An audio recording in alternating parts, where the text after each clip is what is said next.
We can let him join as they... Good with that? It's fine with me. Okay, let's do it. Are we recording? Yeah. All right. Welcome to the Morgan County Commission meeting, August 3rd, 2021. We appreciate those in attendance. Chairman McConnell is running just a little bit late, so he'll take over the meeting when he arrives. But for now, I will begin the meeting. We will start with an invocation and pledge allegiance by Commissioner Fackrell. Our dear Heavenly Father, this afternoon we're grateful for this opportunity which we have to be here and to be able to take care of the business of this county in which we love very dearly, and pray that Thou will bless us, that we will be able to make the right decisions for our county. And we're grateful for the country which we live in, and for the opportunity which we have to be in a free country and be able to voice our opinions and to be able to make decisions on our own.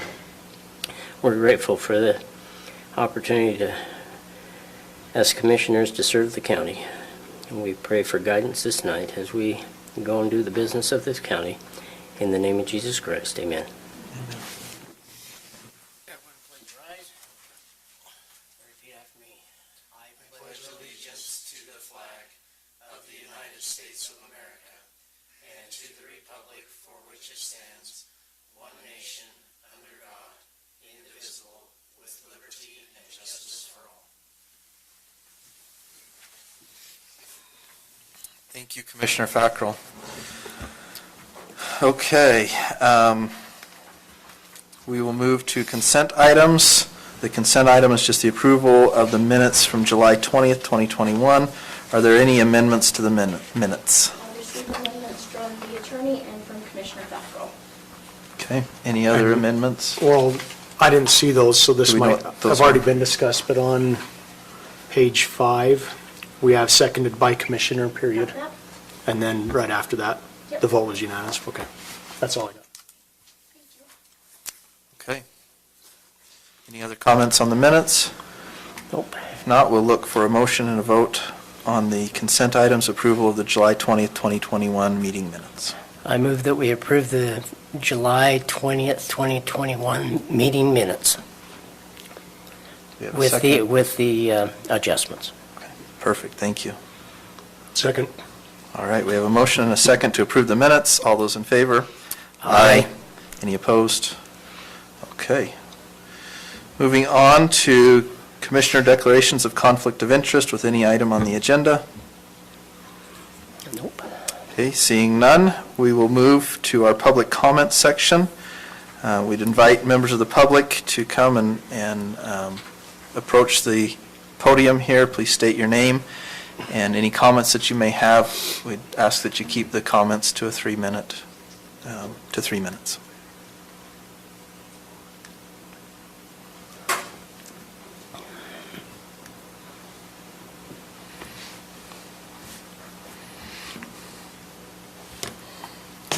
Hi, I'm Austin Turner. I work for Morgan County. I'm the Morgan County Emergency Manager. This last weekend we had an event. I just want to kind of update you guys since it's a little late to be putting it on the agenda or that, but this last weekend, starting the 29th, we had some rainstorms come into the county. It started on Wednesday afternoon. There was a pretty good significant rainstorm come in and hit the burn scar up at East Canyon, thus causing some flash flooding and some mudslides and some other issues like that. So from Wednesday to basically Saturday night, there was 5 different residents that I was aware of that was flooded. I know there's other ones in the community that have been flooded as well. The Public Works, they spent quite a few hours with the sweeper trying to sweep debris and stuff off the roads. Everywhere from up Croydon, Lost Creek area to Porterville, Morgan Valley Drive, that area.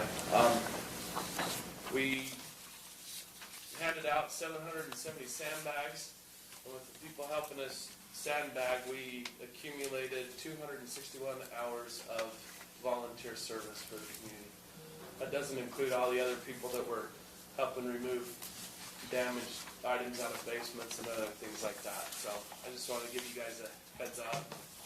Just let you know that I'm proud of this community and the willingness that this community has to step together and help their neighbors. Awesome. Thank you, Austin. Thank you for all the work you did over the weekend and last week and continue to do this week. It was a big group, so it was Well, awesome. you headed it and we appreciate it. And thank you to all the members of the public and our Public Works Department who also jumped in and helped. So thank you very much. Hello, my name's Chandler Butler. I just want to introduce myself. I'm from Senator Romney's office. I'm the new Northern Utah Director, so just want to introduce myself. I'll stick around at the end and introduce myself and give you my business card and stuff, but excited to be here. Thank you. Nice to meet you. Any other public comment? Okay, seeing none, I will hand the meeting over to Chairman McConnell. Thank you for getting started without me. I apologize. You're just fine. I got caught up on a call, and then 89 was nice and slow today. No worries at all. So you've So been... we are at action item number 1. Okay. Jeremy Archibald, IT, uses of CARES Fund balance for upgrade of communications platform to Microsoft government account. I'm back. I sent an email out, I think the day after that meeting, with the estimated costs for what we would need to do. I believe it was $12,200. And one thing to remember is that's for the full year, and we're in August, so we're only going to pay for 4 months of that this year. So, but paying it all out of CARES means we won't have to pay it next year. Can we pay it in advance then, Jeremy? Could we pay the full year's worth now? I can talk to our rep and see. Okay. We do have to spend the CARES Act funding by December 31st of this year. What's left of it? I will make sure that we pay it in advance. So for the commission, you have a paper in front of you that has a yellow highlight. It says 20,000 at the bottom of it. This is after the auditors did their work, going through what was spent on CARES Act funding. They have a total left over of $22,362.47. After Stacy looked at it again, she believes there was 2 items that were missed from that total about $2,077, so she's showing a remaining balance of $20,285. This amount is $12,000, so it's well under the $20,000 number. But that's what that information is. Anybody have any questions on that? Just a little bit more clarification for everybody, because I know the answer on this one, because we've discussed it. If everybody were to realize we get, about 10 new computers every year that we have to go and pay a license for to be able to get Office, and that's $250 each one. Correct. And that's every single year. And then Computers, not every computer, yeah. yeah, and then we also have the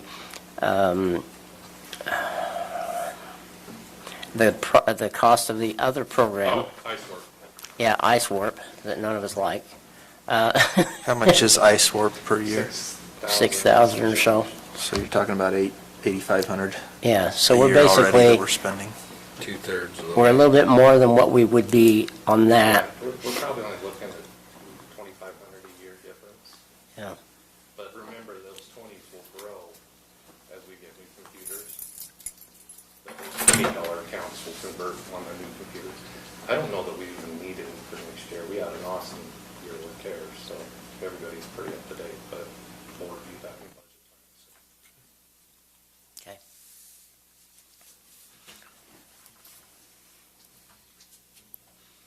I don't have any more questions. Is there a motion? Yeah, I'll do it. I move that we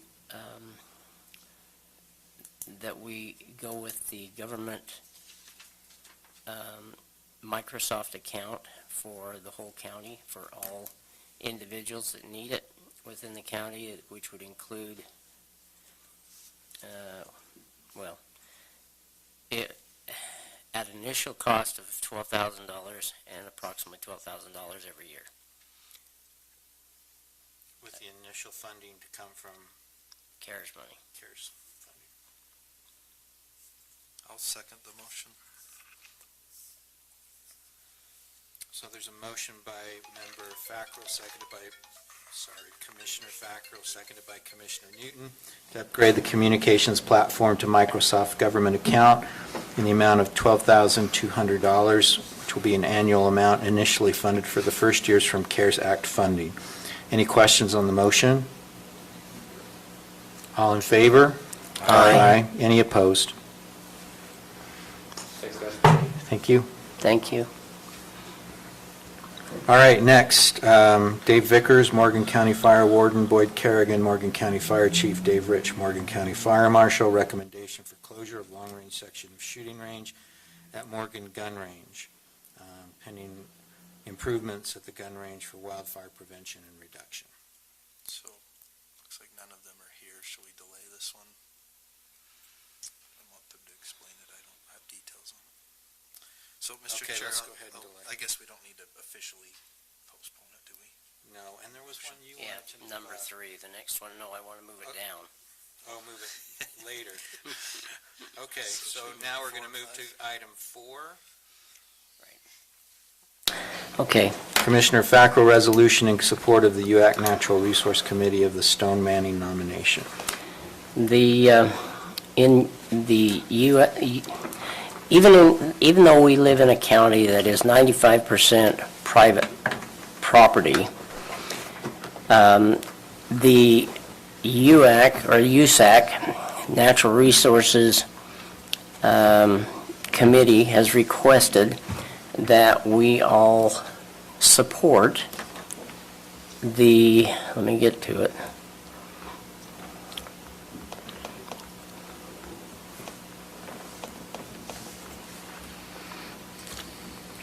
Support them and Director Reg Johnson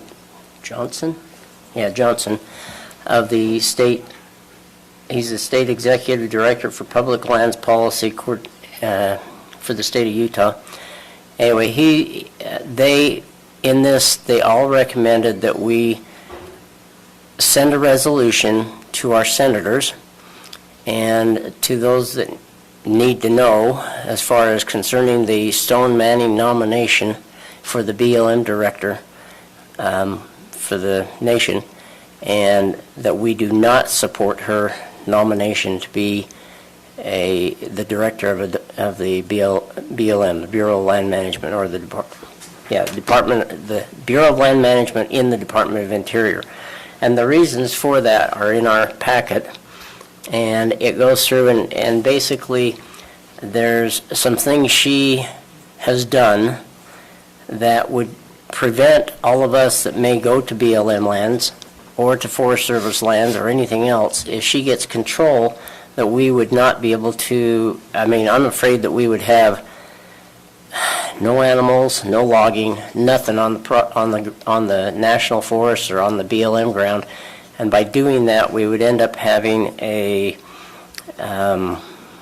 we could end up having our whole nation go up in fire, because livestock, wildlife, all those things can be a benefit to land in itself.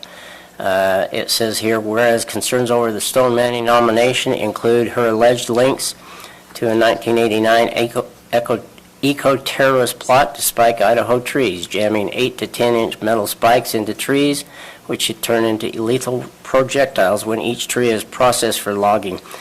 And there were a lot of other things that she has done, and so I ask for your support in a resolution that we would need to make as commissioners, a resolution to oppose President Biden's nomination of Tracy Stone Manning as National Director of the United States Bureau of Land Management. Any questions? Do we have a resolution number, Stacy? Resolution CR-21-13. Can I make a comment, Chair? Certainly. adding to what Commissioner Fackrell has said, I'm on the UAC board, and this came before UAC, Utah Association of Counties, and every present member, there's 29 counties, and I believe 23 were present. They brought this before the board, and it was voted unanimously. There was not one nay vote. Every commissioner in that voted yay, so just to make sure you guys were aware. Do we have this in a Word version so that we could fill in the name of the county? Or do we have to handwrite this? We could, if you have it in a good PDF, we could probably It's here. convert it. I So listened to a non-scanned lot of people. I listened to quite a bit of her hearing, and I'm all for this. She split so I think the last update we got was it's out of committee with a 10-10 split. Mm-hmm. And don't know if it will be in front of the Senate prior to the summer recess or not. Mr. Chair, I move that we approve resolution number CR-21-13, a resolution opposing President Joe Biden's nomination of Tracy Stone Manning as National Director of the United States Bureau of Land Management. I'll second it.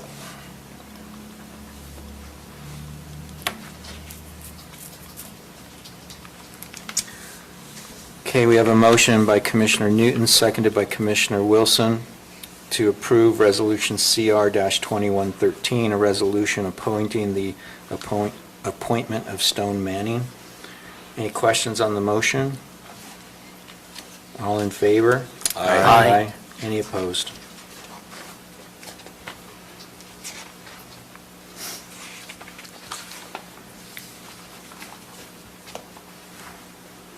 If that document, we can just handwrite it in, or if you want to scan it, or if there's a Word version of it, I'd prefer that it be filled in as opposed to handwritten. Okay. But it's not a big issue either way. I don't know how to do that, but I'm sure some of the younger people would know. Do you have it in the format they sent it to you in? Yes. I Email do. it to me and I'll see if I can convert it. Okay. I've got a pro editor too, if Yeah. needed. I'll just send it to you right now. All right, moving to item number 5, Commissioner Anderson, approval of an agreement by and between Wasatch Front Regional Council and Morgan County establishing a rural planning organization. If you remember, last commission meeting, this was brought up for discussion. We hadn't quite gotten through the contract with the review of our county attorney, so we are bringing it before you this commission meeting. The attorney has reviewed it, and all adjustments have been made and all comments have been fixed. One of note, the payment for services, the payments that we have on here for each year is $3,800. I probably should have tracked down to see exactly how much we paid last year for it, but with us separating from the Upper Valley, so really this RPO is going to be Morgan County and Morgan City. I am in discussions with Morgan City and them not having an agreement with them yet. I talked with our attorney and just said, let's have us have an agreement with Wasatch Front Regional Council, then we can have a separate agreement with the city. I know the city paid $2,500 every year previously, so I believe even if we were to split this 50-50 with the city, it would work out. In talking with Stacy, this will be paid out of the non-departmental membership budget. As last week, we had a description from Wasatch Front Regional Council of the importance of having this RPO, if you remember. Or sorry, 2 weeks ago. Why don't you, some of that wasn't very easy to hear on our recording. Why don't you explain why that is beneficial to our county? My understanding with the rural planning organization is in order for us to obtain certain funds, whether they're state or federal, we need to have what's called an RPO in place. And we need to have the structure where we get together and say, this is what we're planning, this is why. It actually works through Wasatch Front Regional Council. having this RPO established. We work through Julie, through Andrew, and then when some funds that are available, we have to have that in place in order to get those funds. I know it was pretty big importance also for our economic development group to make sure this is in place also for that reason. Okay, so who is over the RPO, Jared? You mean as far as Commission? portfolios? Portfolio? Both of us? Yeah. And who oversees it as far as, is that you guys would bring those decisions to us? Yeah. Okay. Mm-hmm. That's not made by the economic development? No. Okay. One, yeah, it is not. Okay. The RPO in what you're reading in there, the RPO will include different entities that will help in planning or in the planning of the RPOs. So we're going to have to go to the economic director or the economic board to ask them, or they're going to have to come to us either way, so that when we want to build a road or we want to do something for economic development, they may have to come to this RPO and decide that, right? Yeah, and it could include state roads, it could include county roads. Right. It could include Mr. Evans in the back also with planning, so it's a lot of thing it entails, but it really opens the doors for us and the ability, not that we had it in the past, it was just with the Upper Valley. So when we were having the Upper Valley and Morgan County, we weren't playing in the same field, if you want to say that, so. It's also a funding component the WFRC uses to get federal grants for some of their work, as I understand it. Right, so. Thank you for that clarification. Any further questions or comments? Is there a motion? Make a motion, we approve the agreement between Wasatch Front Regional Council and Morgan County establishing an RPO. Second it. Okay. Go ahead, Blaine. I don't care. You guys All right, we better have a tonight. motion by Commissioner Anderson, seconded by Commissioner Fackrell, to approve the agreement by and between Wasatch Front Regional Council and Morgan County establishing a rural planning organization in the form attached to our packet. Any questions on the motion? All in favor? Aye. Okay. All right. I think we can move to item number 2. Yeah, looks like Mr. it. Vickers is here. Dave? We're done, we're going home now. If you're ready. So this would be the recommendation for closure of the long-range section of the shooting range at Morgan Gun Range.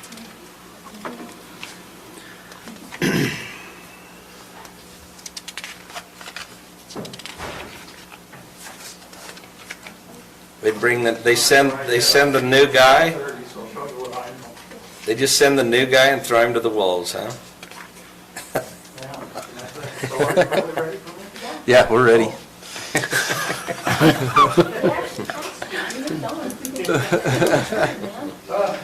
Start out with, just let you know, it's the state of Utah, so give us one day and we'll change something. Actually, what we're going to do is, we have an assistant warden who's just part-time, and I was afraid we're gonna lose him. He's the guy I want to train to replace me. So what we worked out is I'm actually going to stay as the FMO for the Wasatch Front. But we made it that we had hired your assistant full-time benefit by the state, so he don't bail on us. So I'm gonna move my office from Salt Lake to Morgan, so I'm still gonna work out of Morgan. The only difference is, if I get any big fires in any of my other counties, I'll have to go manage those. But you still got me, so. Great. Good. So this way though, the kid won't test with other departments and do this thing if we don't give him benefits or something. So he's not fully benefited. And I think the best part that you'll like is you'll get both of us.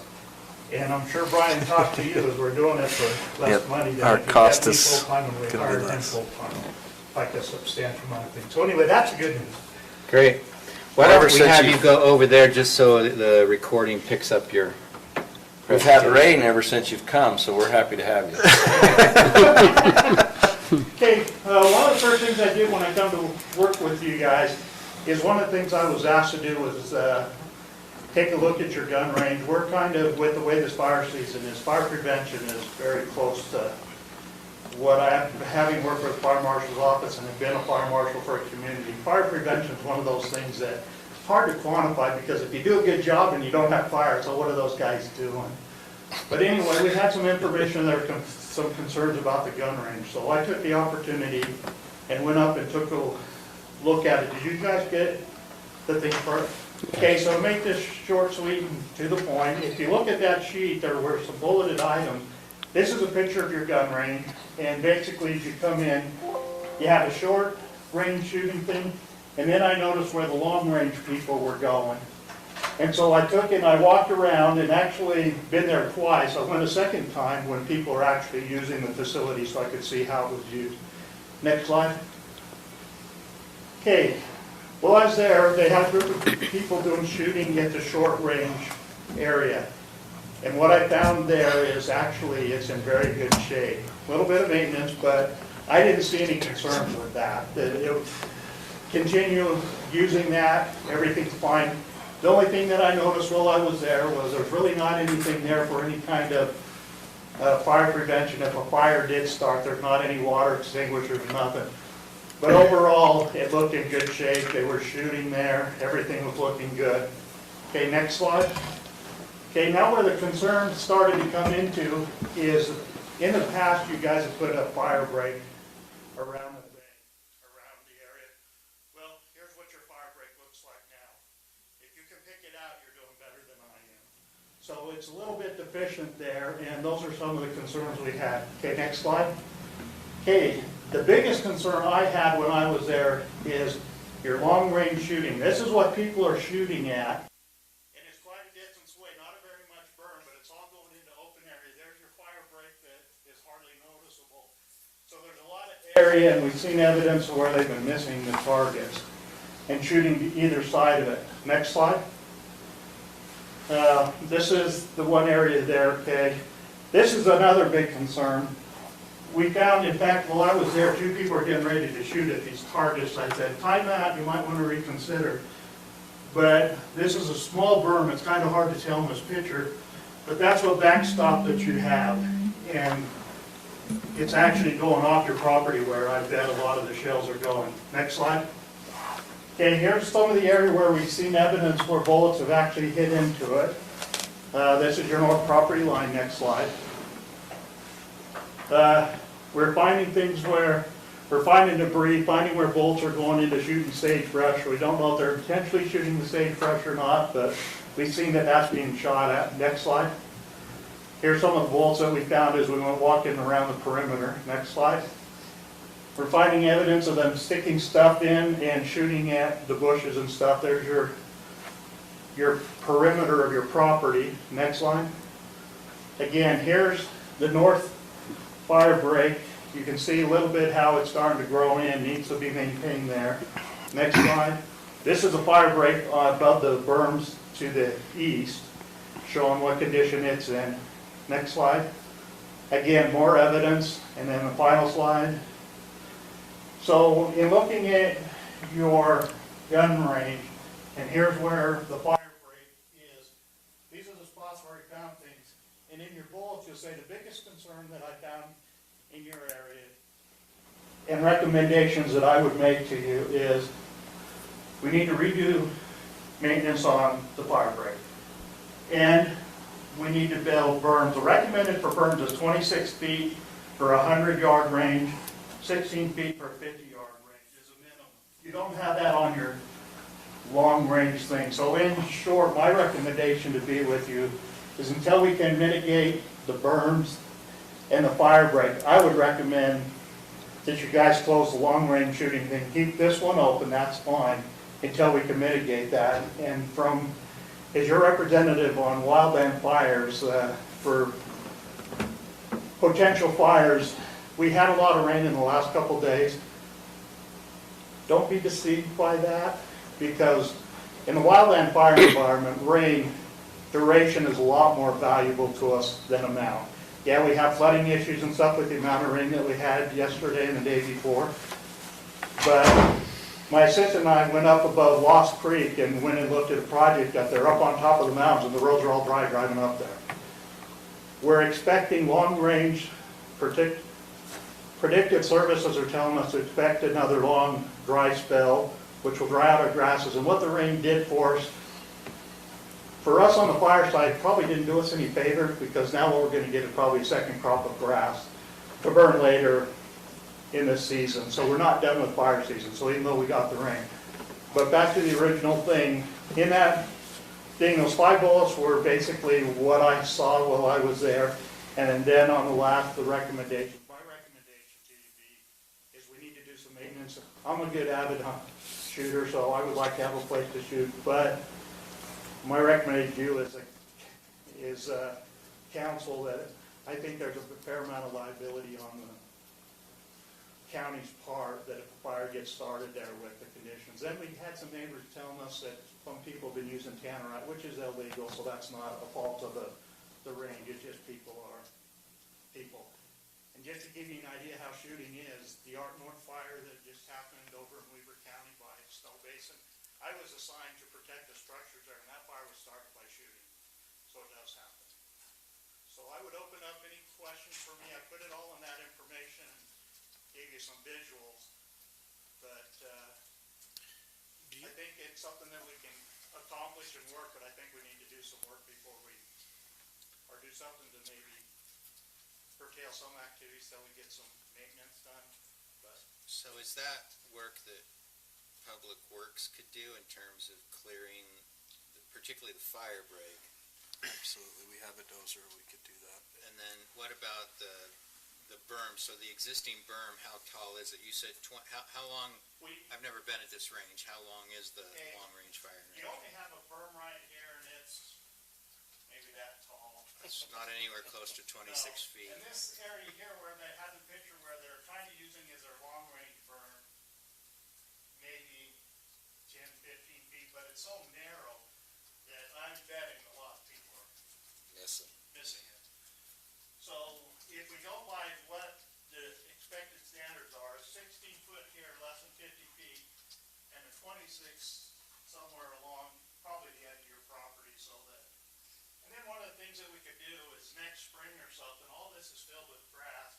I can take the fire department out, do some training, and maybe do some burning off. Well, when we can safely do that, do some pre-season. I've burned some ranges for when I worked at the Weaver Ward, and I burned some their range for them for the police department, just so that we would mitigate things.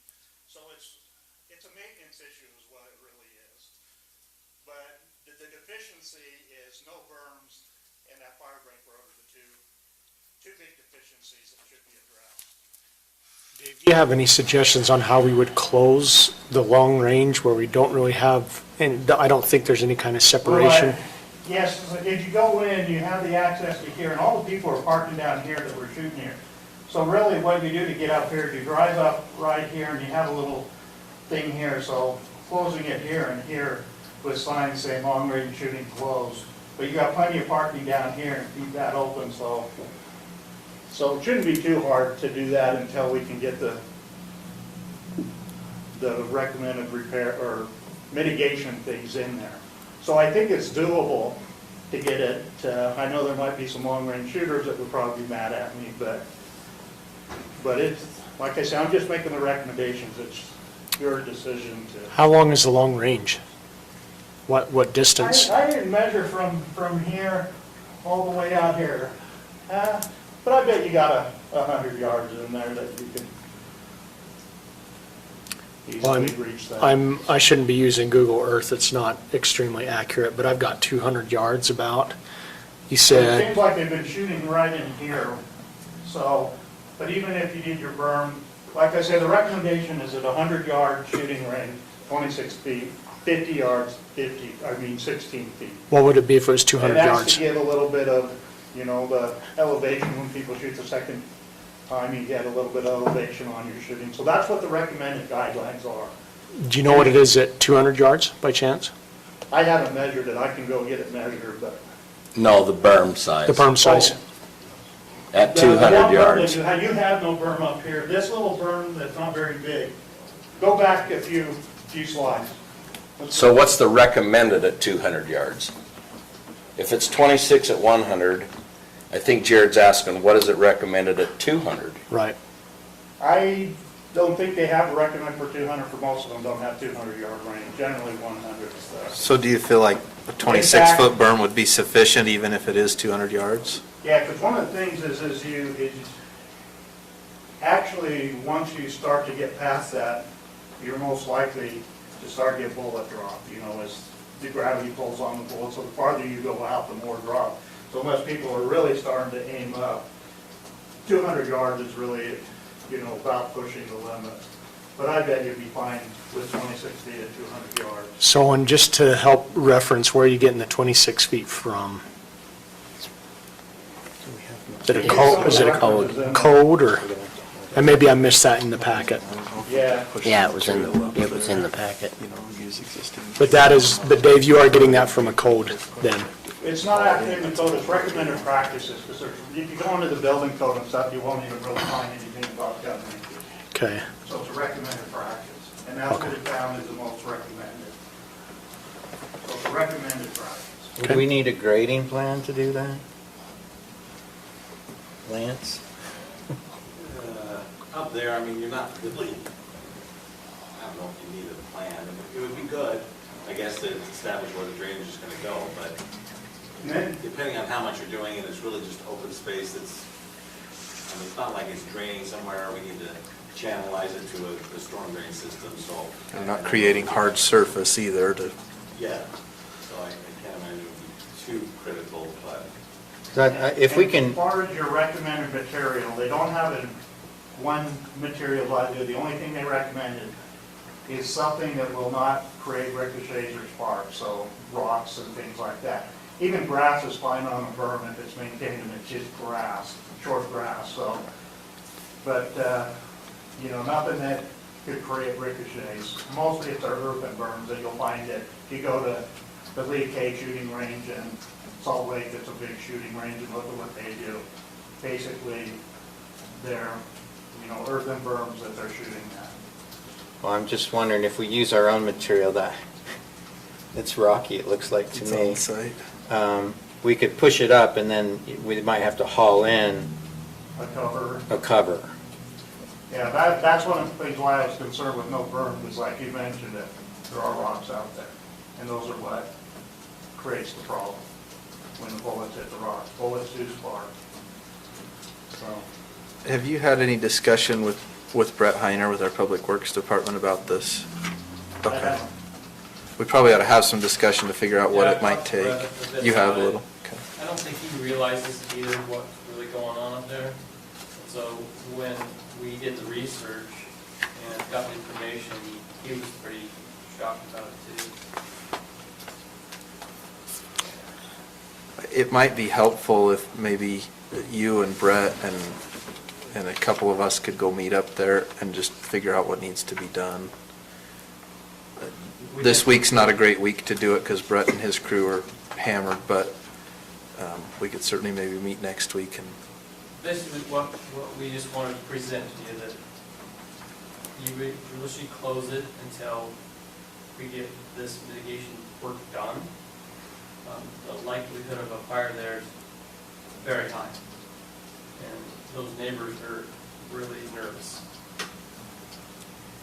And this all kind of came about because people are still using exploding targets, even though the piece of paper that we have makes an initial that they will not use those targets.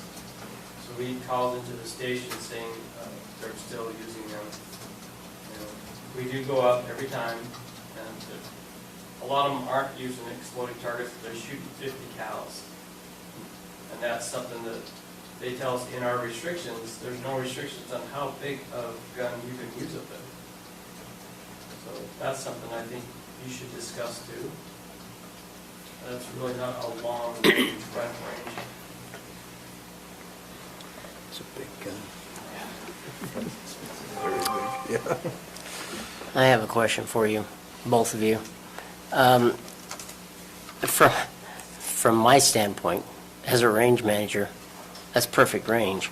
But if you go in there with a fire, like you're talking about next spring, and do a prescribed burn, you're going to be, I mean, we've got a problem with rain at that point unless you actually level everything out put up other berms all the way around you so that we don't have a rain problem, as we had this week, of drainage coming into that neighborhood or any other neighborhood that might be there. So, I mean, you've got right below it, you've got the Family Tree Living Center, and if rain gushes down that way, then we're going to help them take care of that. So I'm worried about that whole picture, but there's got to be some other ways that we can still keep vegetation around and still have a gun range.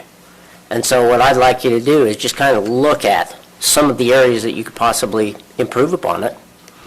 We can't put water up there, I know that.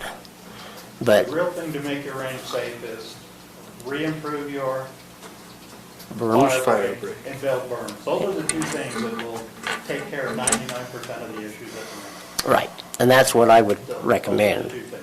Okay. I think when Dave was talking about burning, he was more That's what it's about from. getting this some vegetable vegetation and using it as The US trainer for your quality firefighters. Right. We don't want to go up there and just That's, burn it all yeah, up. that's what, We would, where the 26 feet. Right. Stuff they showed you doors now. Okay. like, I also think that we might be able to use some of the grant money that I have for mitigation. I think if we talk to the state and present this to them, we could probably actually use some of that money. And pay for the dozer, pay for material. We just need to come up with a project, and then we go to the state and say, hey, we have the money, this is what we use it for this. I think they want to. Okay, certainly a fire mitigation project. Yeah. Any further questions or discussions? I would just say, I mean, I think it's an important resource that a lot of people use, and so if we do close it, if we can move through the process of rehabilitating it and get into position to reopen as quickly as we can, then that's what I would like to see happen. I guess I have one more question. Who would be in charge of closing it down and putting signs up and stuff? You need to take into consideration the reservation system that's run through my office. If somebody reserves the range, are they reserving it for the short range or the long range? And when you put this in place, do you already have some reservations made? So are you only closing a portion of it, or are you closing all of it?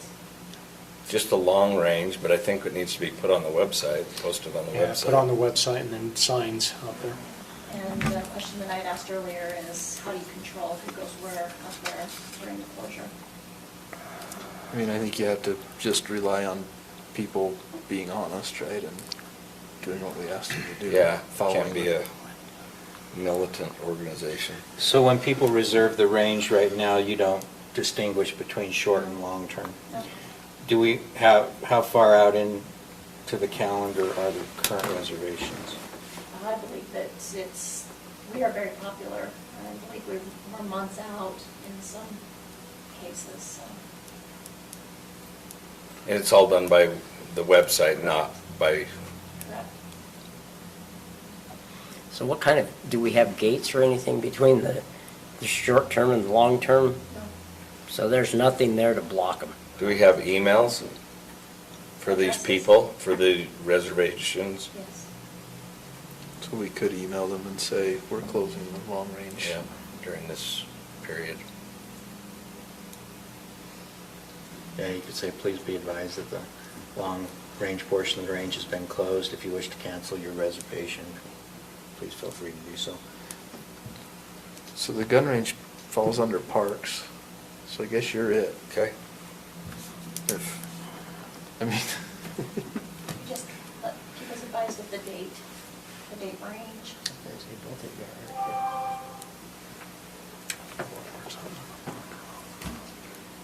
Like I say, I'm just making the recommendation that that's something that you should consider. And like I say, I don't know how soon Public Works get working on that, but I'm willing to go with Boyd and hook in with Public Works too. I think that's a good idea to have that meeting, get out and see what we can do and identify material needs. Maybe you can work with them on the grant money that might be available to help. I think the cost of the work we should be able to just cover, but if we need to bring in a cover material for the berm so that it's not itself a fire hazard. We might need to import some material. Yeah, and I think the grant was probably for almost all of it. I mean, for mitigating the chance of creating a fire. Right. And that's what the grant was for. So, I don't see, I'll write the proposal if you want to and send it off and see if we can send that off. Yeah, I think if you can work with Commissioner Wilson on that, that would be great. Assuming that someone makes the motion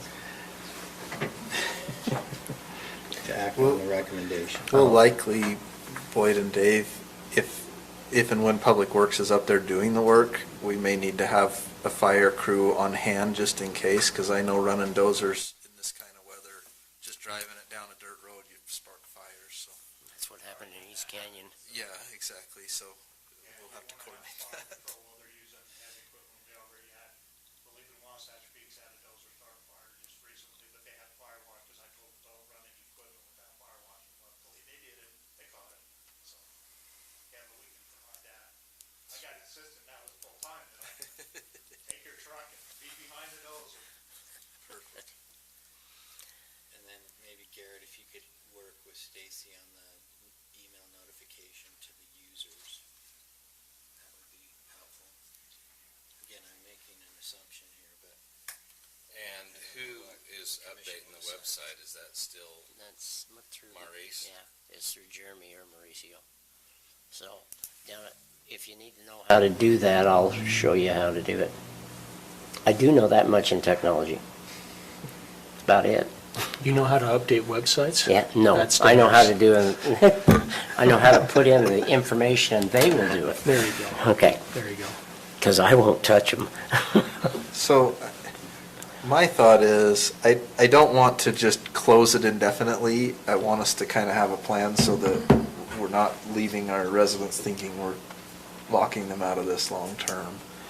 So I'd like us, I don't know what a reasonable timeline is right now, especially without talking with Public Works.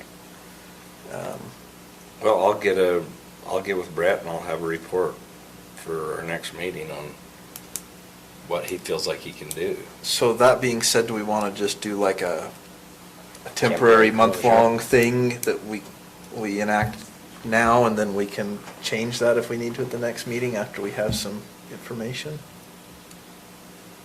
Okay? I just don't want it to be long-term, and maybe it doesn't, maybe we could just say we're temporarily closing it and not set a timeline. I don't know. Temporarily closing it because of as the potential fire hazard. Yeah. That's all you gotta put. I just Okay. don't know, have a clue of what his That's fair enough. workload is right now. Yeah. Well, this week, it's high. Yeah, because that's they're at the fair. fair. Okay. All right, I'll make the motion then. Mr. Chair, I move that we temporarily, due to the fire hazard that currently exists in the county and in the state of Utah and the drought that we're currently in, I'll move that we temporarily close the long-range portion of the county gun range. And we will work to make some improvements on that range so that we can reopen it as soon as possible. Safely reopen it as soon as possible. Second.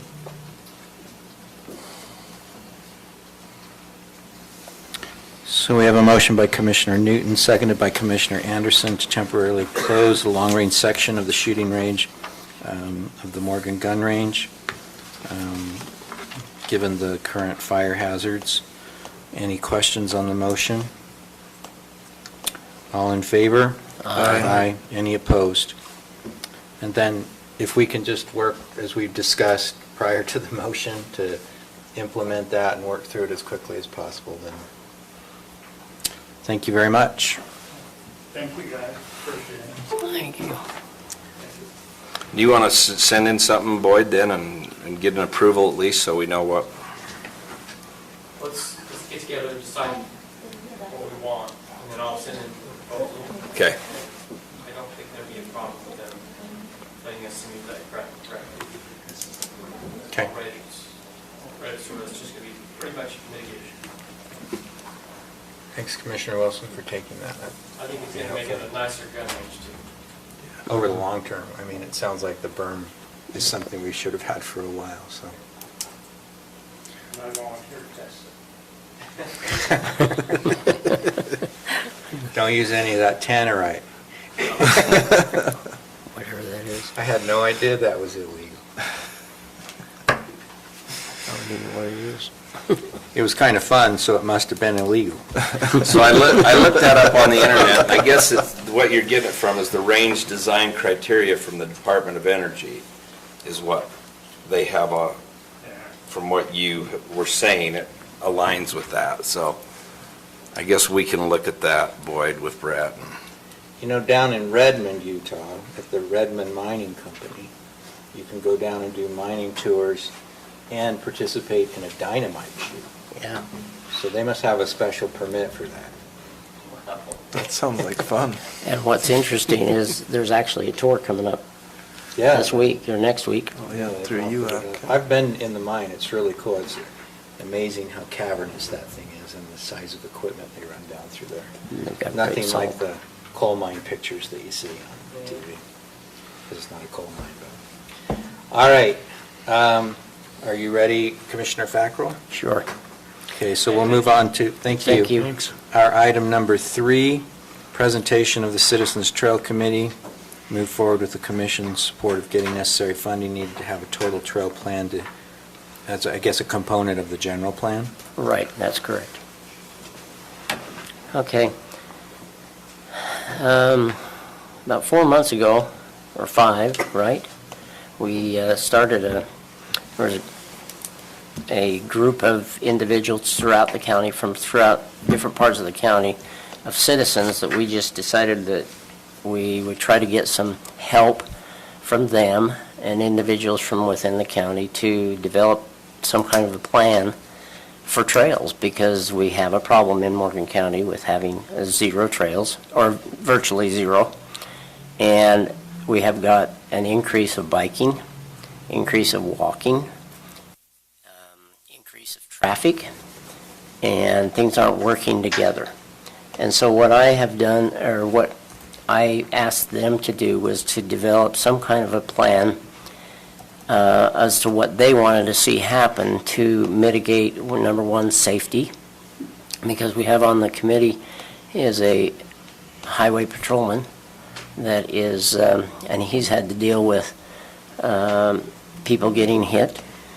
As I put it to them, your favorite dog getting killed, and on a street that should be wide enough to have a shoulder, and to be able to walk for an 84-year-old mother, to be able to walk along a highway and not have to worry about a boat hitting her, or to have somebody, you know, if she falls over, or somebody falls over and has, you know, because the cars are going too, they're just too close.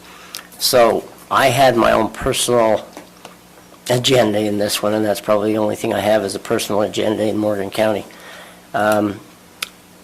So I asked these individuals to come up with some kind of a plan to work on for trails in our county.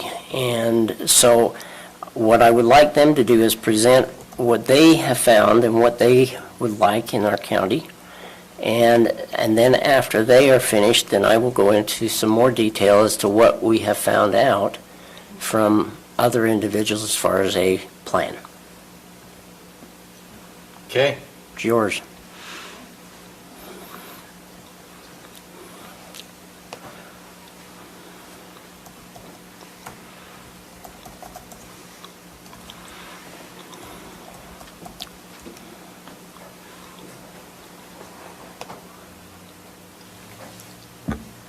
Okay, Julia Allen, Mountain Green.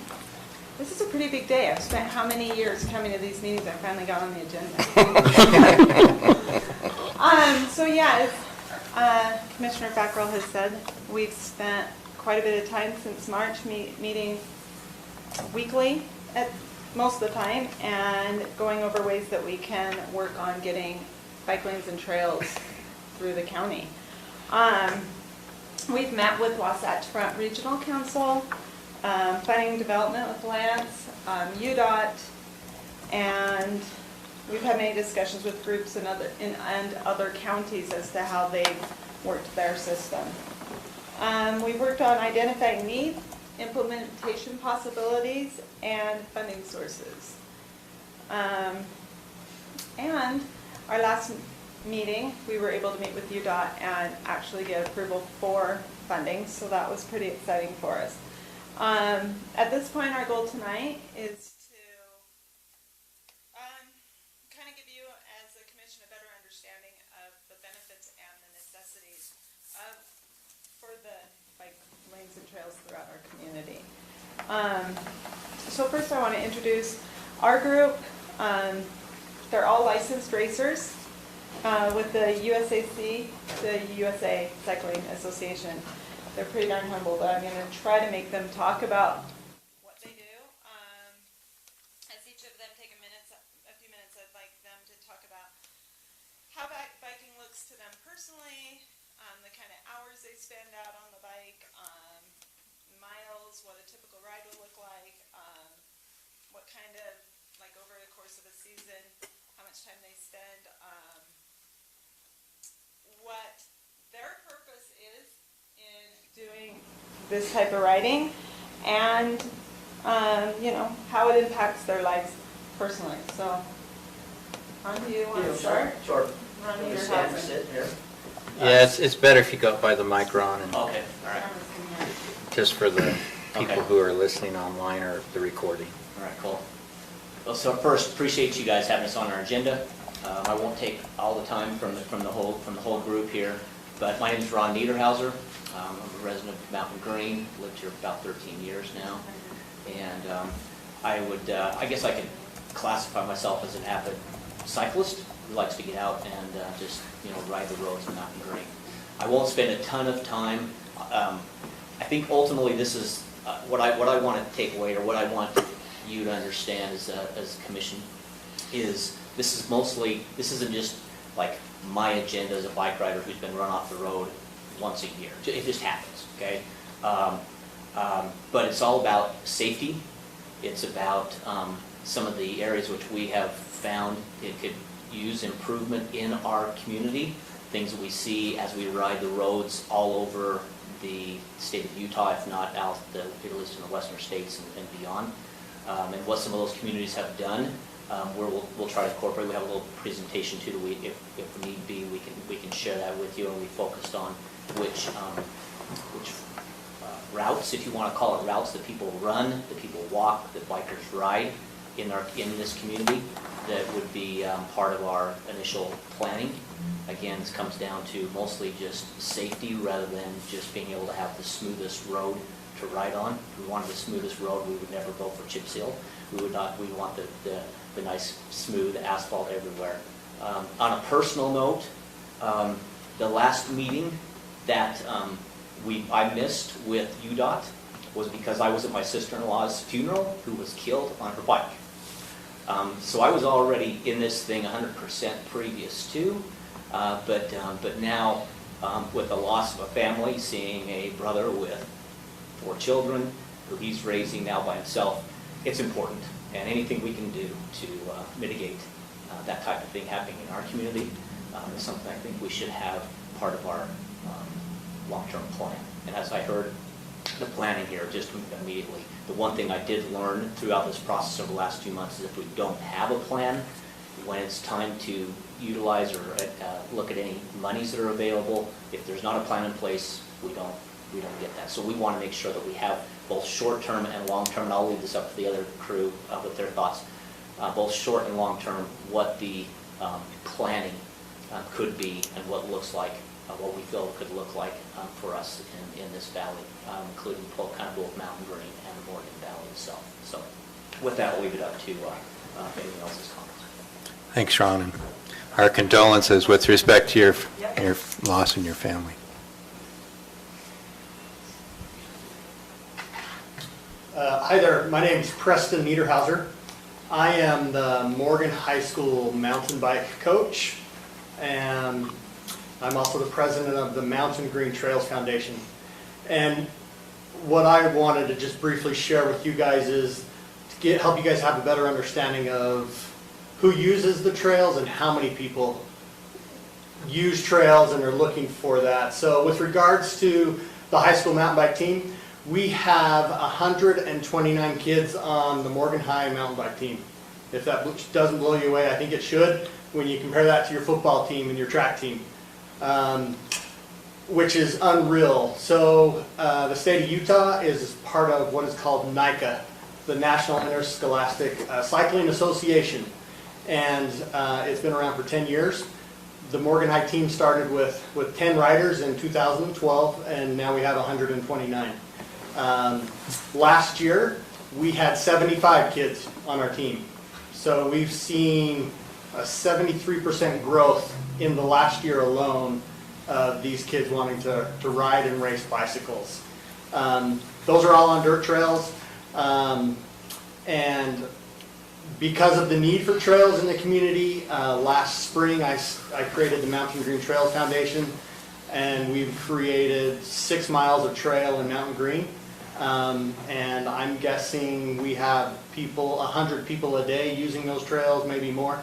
It's right out my back door window. So I just hope we understand the growth and the need for trails, safe opportunities for our kids to recreate, and adults alike to recreate. So that's essentially what I wanted to get across to the group tonight. Whose property is that on? It's on multiple property owners. It's on MOA property within the Cottonwoods. It's also on some 2 water board pieces of property, as well as a developer's piece of property. And I have agreements in place with all 4 of those landowners to use that property, as well as there's one other private individual who's offered up his property as well. And is that at a cost, or? Yeah, 100% to a cost, you bet.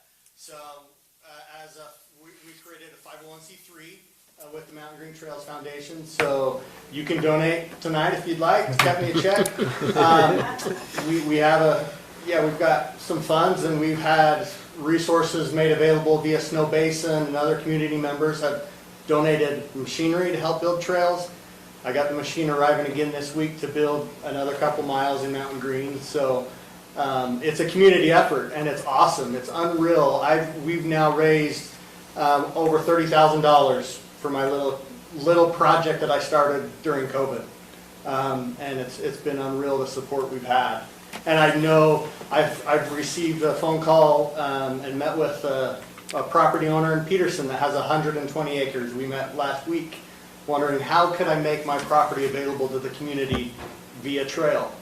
So it's really unreal. And I've heard of other things going on around the county where people would love support to create trail. So. And I think to Commissioner Wilson's question, are any of the property owners charging you have an easement or license to do their property? No, The cost in building the trails and maintaining. Yeah, sorry, maybe I didn't clarify that. It's simply man hours, fuel to build the trails. And I mean, if you come, I'd invite you to come check out what we've done, see the bridges. We built like 9 bridges, and they're awesome. You could drive a tank over them. So we've just got a great group of people that have caught the vision, and we use them like crazy. So. I'm thrilled that there's property owners that will allow it. Yeah, I agree with you. And we all know the challenges we have within this awesome community that we live in, that is so much of it is private. So to be able to find avenues and ways to help all of us recreate, and as well as our high school kids, I think is really great. So, thank you. Question. Yes. Let's jump back to the mountain bike high school team. Okay. I see those demonstrating on the roads as well, right? Oh yeah, I mean, unfortunately, we've got 129 kids. We've got to divide and conquer, right? So we hold multiple practices a week, and I have multiple parents that are involved and are taking groups of 12 here, there, and everywhere, whether we run up to Snow Basin if we have to, or use local trail. Just to give you an idea, my son is a high school mountain bike racer, and year to date he's ridden 2,700 miles. That's 189 hours on his bicycle this year. He's one of 129 just here in the valley doing the exact same thing. So if that doesn't blow you away, Impressive. it's pretty unreal. I couldn't do it. I can't, but these kids have caught the vision, and Snow Basin will be holding a high school race here in about a month, and I'd love for you guys to come see it. It is one of the neatest experiences. There will be the northern region, so there will roughly be 2,000 kids there racing that Saturday, and it's quite a sight to watch these kids race these bikes. So, any other questions? Yeah, I have a question for you. Yeah. As far as the team, have they started competitions within the high school ranks, or is there that? No, yeah, this is 100% what it is. So, did I mention the overall number? There's 6,400 high school racers in the state of Utah this year. And so we are a club team with Morgan High. So our 129 riders are associated to Morgan High.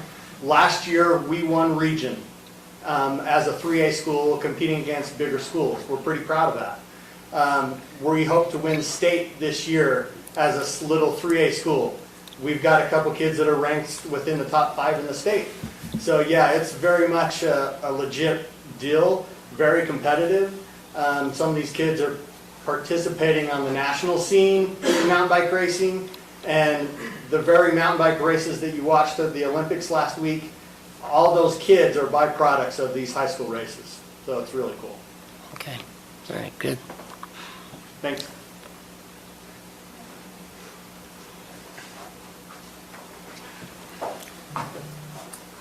In general, appreciate your time. I'll just give you a little background on me real quick. I'm no longer for highway, but I did for 25 years. I've been involved in quite a few, we'll call them cleanups of bicycle / car crashes. But let me also... Can you just state your name for the record? It's Mike Loveland. Thanks, Mike. And I know 3 of you quite well. But anyway, in regard, Preston touched quite heavily on the kids and the use of trails and dirt, and that's really important to us. And obviously, it's very exciting. Every time I see a kid in his Morgan kit cruising down Young Street or Morgan Valley Drive, and he's proud of his Morgan High School uniform on his mountain bike, it kind of thrills me. But anyway, my background also, along with highway, I ran a group across the state called Road Respect. I don't know if you're familiar with that or not. It's basically an educational process that helps cars and cyclists and all multi-users of roads to get along a little bit better on the roadways. That includes walkers, runners, horsemen, boaters, bikers, everybody. So when we talk about what we're trying to accomplish in regards to bike paths or making it safer for cyclists, it's really safer for everybody. It's safer so Commissioner Fackrell can walk his grandkids down Highway 66. It's safer for the joggers. It's safer for everybody. People pulling their boats, the motorcycle gangs, everybody, as we know, live in this county. If you can visualize what it was, or remember what it was like 10 years ago in regards to traffic on a weekend or even a weekday, the traffic up here has grown immensely. And it's not just cyclists, though it is a lot of cyclists, I get that. But Morgan County is the place to be. It really is. I've been here 27 years and I'm not leaving. So we're just trying to make it better for everybody with this project. So please don't think that we're just here on selfish reasons for the cyclists. It's not. It's for everybody. It might be labeled as a bike path, but everybody uses it, and that's the beauty of it. So the road community, again, Preston touched on the mountain bike. I'll touch on the road. I know Commissioner Wilson lives on 66. Commissioner Fackrell lives on Highway 66, and it's grown a lot, hasn't it, over the last few years? That's not even our most popular routes. As far as the roads we're really trying to concentrate on Morgan Valley Drive, Old Highway Road, and then our 2 state roads, which is 65 and 66. That's where we feel like we can make the most impact or have the most impact in regards to safety for everybody. So here's just a little example. I rode this morning for 2 hours. I left from town here and went just south. 2 hours, an hour out, an hour back. On a Tuesday morning, I counted 18 cyclists. 18. I didn't recognize one of them. So they come here from Weber County, Davis County, Salt Lake County, and I would do the same thing. So we're seeing a tremendous amount of influx from other counties. We see the money coming in. We see the benefits into the community in a lot of different ways. it promotes a much healthier lifestyle,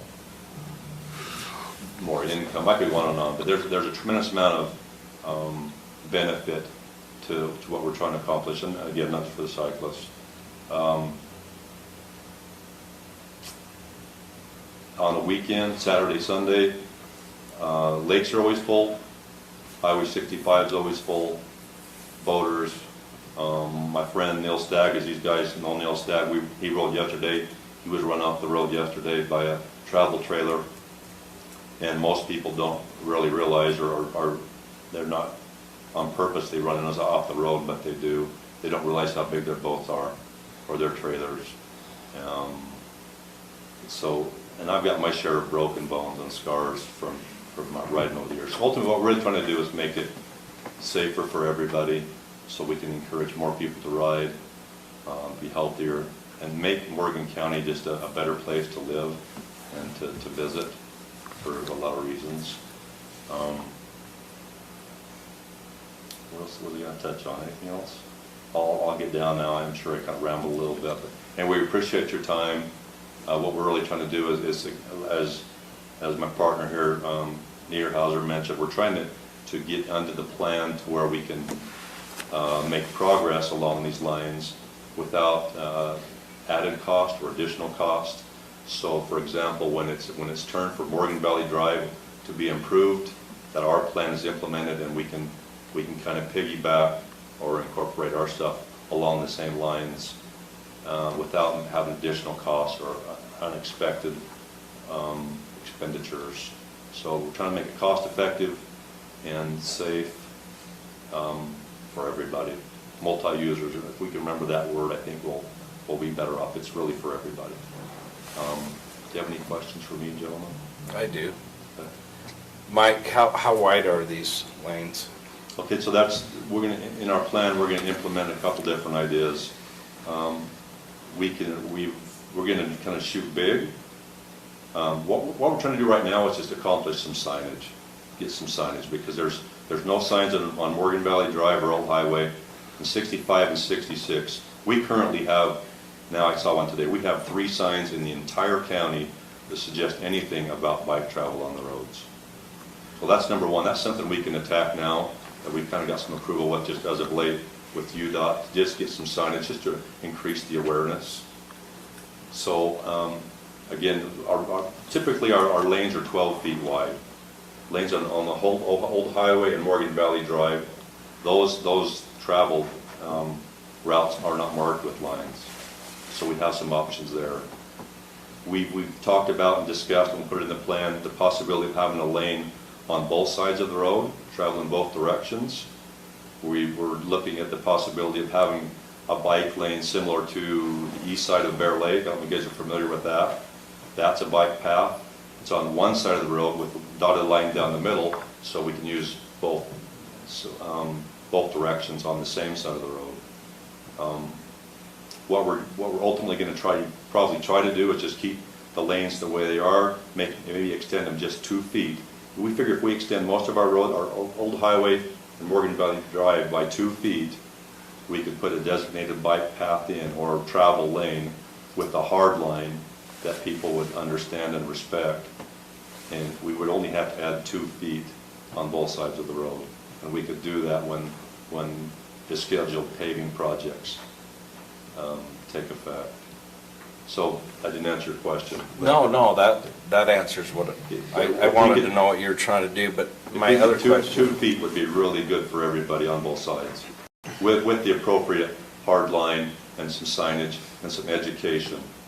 To include education of the cyclists and people that use that, because we also want you to know that there's a whole bunch of cyclists that are not educated on how to keep roads safe and make it good. They're not. It's not just the car's fault or the boats or anybody else. A lot of our cyclists need to be educated and understand the need to single up and right to the right. And so we want to try to educate through a couple different avenues to our cycling community, so that we're not just, it's not a one-sided adventure. So that was my other question is I see bike lanes and then I see the bike riders not in the bike lanes, and I'm thinking, so what's the courtesy protocol and in that? What Okay, are they supposed to do? There's laws in the book right now that says a motorist must give a cyclist 3 feet of room. Most cyclists know that law, but a lot of cyclists don't know that it's against the law to ride, that you can't ride 2 abreast if you're impeding traffic. You can do so until you're impeding traffic behind you, but if you start to impede traffic, you're required by law to single up, move to as far right as possible, and allow traffic to flow. A lot of motorists don't realize now that in order to give 3 feet to a cyclist, they can actually legally, and they're obligated to move over a solid yellow line if they can safely do so, to allow that space as well. So that's again part of the educational process that we need to approach or target. That's good We to had know. that beautiful trail that was put in Mountain Green that went from Sinclair all the way up to the fire station that we were using all the time, but then all the construction happened. It's unusable anymore. It wasn't maintained, and people didn't fill in where they had trenched and dug lines, and the whole thing's just garbage. A mess. So now you actually have to ride on the road to be safe instead of on the actual bike path that was put in. There's not very many places in the entire county, because we've ridden them all and looked at every stretch of roadway. There's not very many places at all that we can't realistically extend the road 2 feet on both sides. We're going to have to move a few delineator posts and a few mailboxes, because some people have really moved their mailbox too close to the road. So we would have to move some there, but 2 feet is very reasonable and quite practical for us to accomplish lanes even in both directions. Brett could probably take care of those mailboxes in the winter this week. I grew up on a country road and our mailbox got moved a lot. In fact, my mailbox, I went and put it on a tire and a cement thing so I could move it back and forth. But yeah, ultimately, we're really trying to make it safer for everybody and encourage people to ride that don't ride. And it's such a great activity for the community and the well-being of the kids and people that are coming up. And I'd sure like to get my wife to ride with me again, because she won't currently ride. She's been in a crash and busted her shoulder, and she's out. You know, and some of us have had a few concussions. We're not as smart as we used to be, so we continue to ride. But we see more and more accidents, more and more close calls, and we're just trying to make it safer for, again, all users. Great, thank you. Okay. I'll be quick. I'm Josh Bond. I live in Mountain Green as well.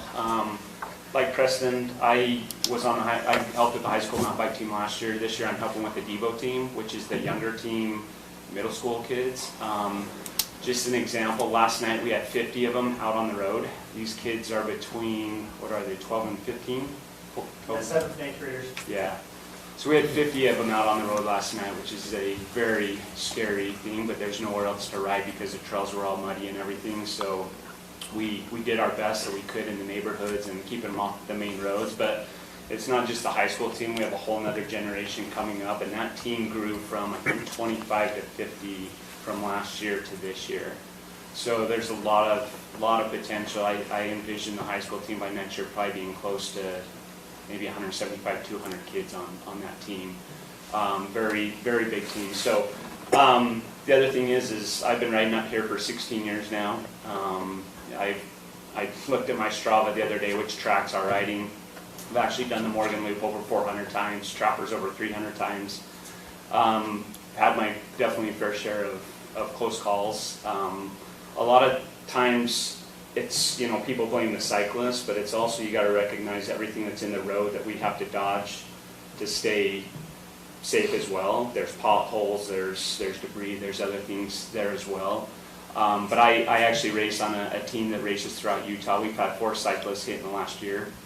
One still is not back on his bike, but luckily none of them were killed, but they've all been seriously injured and ended up in the hospital. None in this county, thank goodness, but they do all ride in this county. They all come over Big Mountain. We meet up here. You've probably seen the Sinclair on a Saturday a Saturday morning. It's just full of cyclists coming up Morgan, going over Trappers. So it's grown over the 16 years. Used to not see anybody out on the road. Now, like Mike said, there's all day long there's cyclists on the road up here. And so I think a big part falls on us to educate our friends, educate the cyclists, educate these kids that are coming up through the school on, a lot of that falls on us, and educating the community. Getting the signs, like Mike said, is hugely important. We need more signs, especially around these big areas where they congregate, the dirt spot, Sinclair. There's some big spots that we know of where all the cyclists park to ride this area. It'd be a good area where we could, put up some signs for education as well for the cyclists that are parking in those areas. Are you proposing we tax those areas like? That's about my page. I'm kidding, yeah. But it is. But there are a lot of avenues, I think, in this area. I fly, so I've been flying over the area a lot, looking at different areas, just kind of checking out where different things are, railroad tracks, canals, this frontage road that runs from Mountain Green almost the entire way to Morgan. It has a few breaks because of some overpasses and that. But there's a lot of, I don't want people to think there's not a lot of options in this county, because I think looking at everything, the roads, I think there's quite a bit that we could do to help improve. Not necessarily put in huge bike lanes in that, but at least make it safer for those that are out there riding, especially the young ones coming up. So we have a lot of kids, and I'll end on this, that ride to school now too, from Mountain Green. So kids they're riding their mountain bikes. It's part of their training, and I'll bet you, I don't know how many a week, Preston, but during high school there's quite a few kids from the Mountain Green area that are riding all the way up here now too, which is really cool to see. And we're keeping these kids outside and safe, and we want their parents to, a lot of their parents are nervous to have them out riding, but we're trying to educate them and just want to make it as safe as possible for them. So, thank you.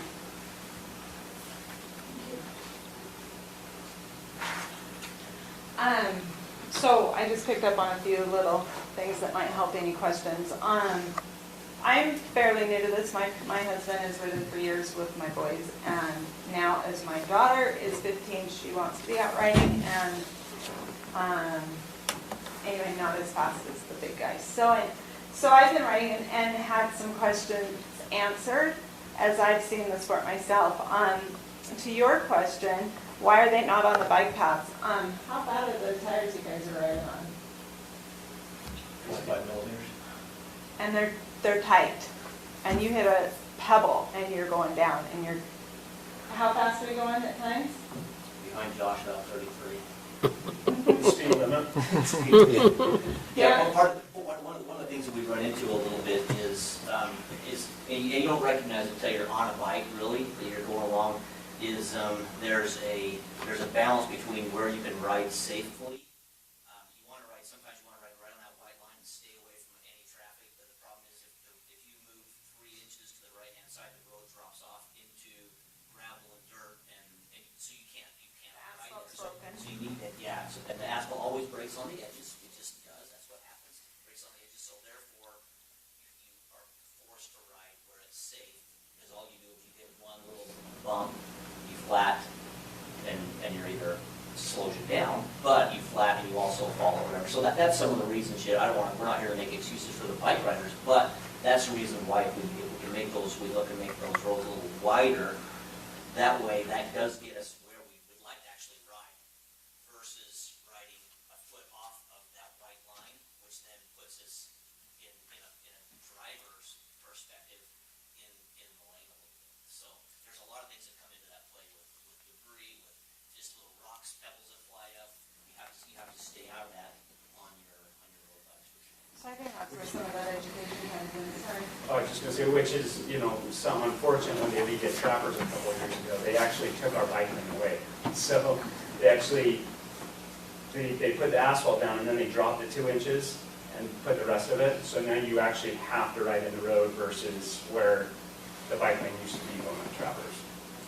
So it's just, nobody probably talked to DOT about that, or I'm sure it wasn't on the plan or radar, but it actually made trappers so much more dangerous to ride than it used to be. I just know I don't ride as much as I should, as you can tell from my body, but I live on a corner, and I watch bikers antagonize cars all the time. 3 to 4 wide, it's a corner, people can't pass, they know they can't pass, and they just stop them, you know, which I think is ridiculous. So I wanted to know those rules based on that, because I think we need to get along. And Yeah, well, it's not education on us, there's no doubt about it. It's educating and getting signs and teaching the kids, and there's no doubt.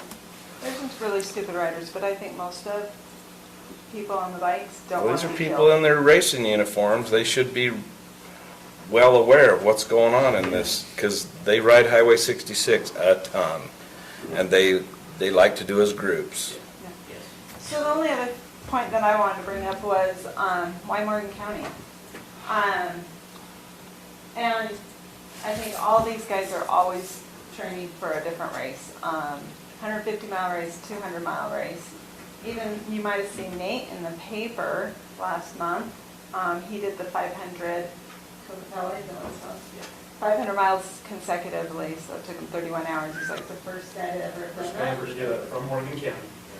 And we Yeah. did a race on Saturday, and the guys from Morgan County placed third out of the entire Mirror Lake Road race Wow. as a team. 150 miles. It's 150 miles, so we have some, some really good recreation riders up here, and it brings in more and more and more people, because this is where you train.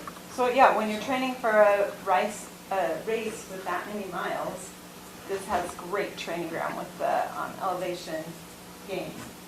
So we do have a slideshow. It's up, and we've gone over a lot of it, but if you want to go over any of those slides. Yeah, we can make this pretty quick, just so you get it, just so you get a feel of this. This is just some thoughts that we had. We're not going to go through all this in detail unless you want to back things up, but I'll kind of get to the main point where we truly do have a vision of what we want to see, and I think you capture that from what we've already presented, so I won't hit that.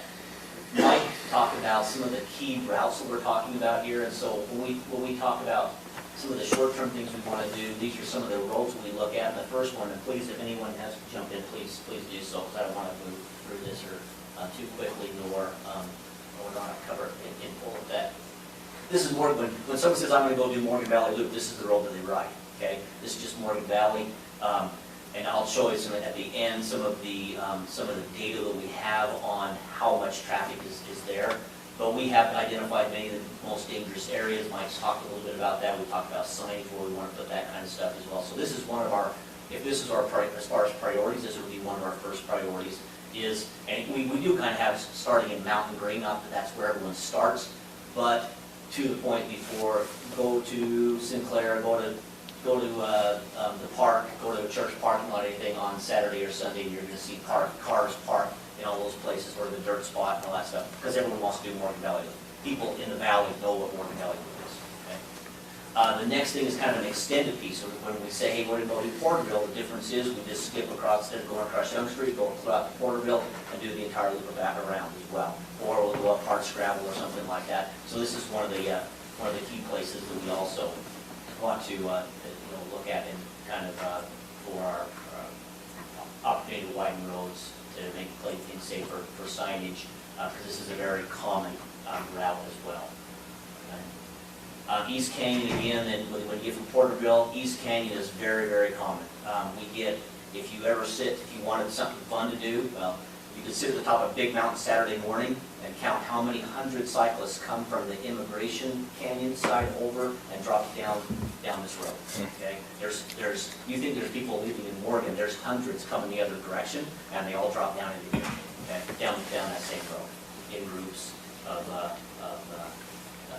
guys going 50 miles an hour going down those roads. Okay, so that's one another area. This area. So do they split and go to Hennifer and Morgan, or? Yeah, and it kind of depends on the route what they want to do. We'll go over Hogsback, drop into Hennifer, and come back, or go to the kind of go where there's water.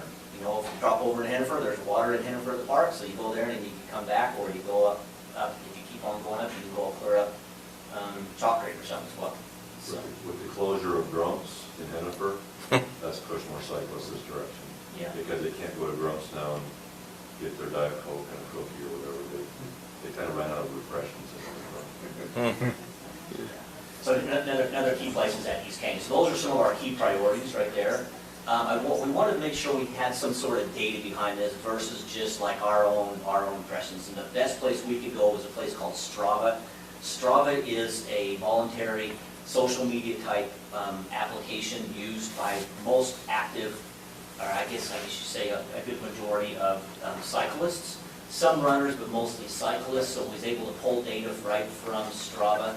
This shows just shows little segments. There's little segments that are kept track of. It just shows you the number of bikes that are on there, that have been on those little segments that I've just shown you in 2020. The 2021 is not in effect. This probably only picks up maybe 60%, 70% maybe of total cyclists. It doesn't pick up any walkers, runners, anything like that. And you can see there's a lot of, the most active piece is the Morgan Valley Drive, especially on Morgan Valley, on the Morgan Valley side. There's less on the old highway side, frankly, because that road is less safe. Plain and simple, is less safe. I spend most of my time on Morgan Valley Drive because doing a full loop coming around, that's where I've had most of my close calls. And it is one way, by the way. That's just one way. Yeah. It's just going south. It doesn't include bikers going north, so it's a one-way segment. Yeah. So that just gives you some example of the number of bikes through there in 2020. And again, that's from a time period probably most actively, when you say it's all calendar year, but realistically, that is, maybe April-ish, maybe through, September or something like that. Reloaded, Jeff. How many drop off? Yeah. So maybe you can go over a couple of those numbers and if they can't see them. Which We one's can that? see them. How many trips you're talking here? Oh, yeah, just, I think you can see some of the numbers here, like Morgan Valley Drive, 4,500 bike trips in 2020. That's because most people, it makes sense, most people start in Mountain Green or at the dirt spot or something, and they hit that main segment, and then and that's where you see most of the traffic going around. So 4,500, but again, that's one lane. Yes. Right. And again, that's one road that we don't have any signs on that road, not even a sign in, so we got a lot of work to do, but it's Just want to give you an indication. That doesn't include kids, and it doesn't include anything. That's just people who are logging onto a computer and saying, I went and rode this bike. So it's a good percentage of the the enthusiasts, but not as far as the total traffic. So what do the signs say? The most generalized sign would be share the road. As a picture of the bike. To me, that incorporates everybody. But again, we need some other signage that's pertaining more to the cyclists, like Right, single file. That's no what impeding it is. traffic. Right, single file. With a bike on it would go a long ways. Another common sign that you'll see around the state is the 3-foot law.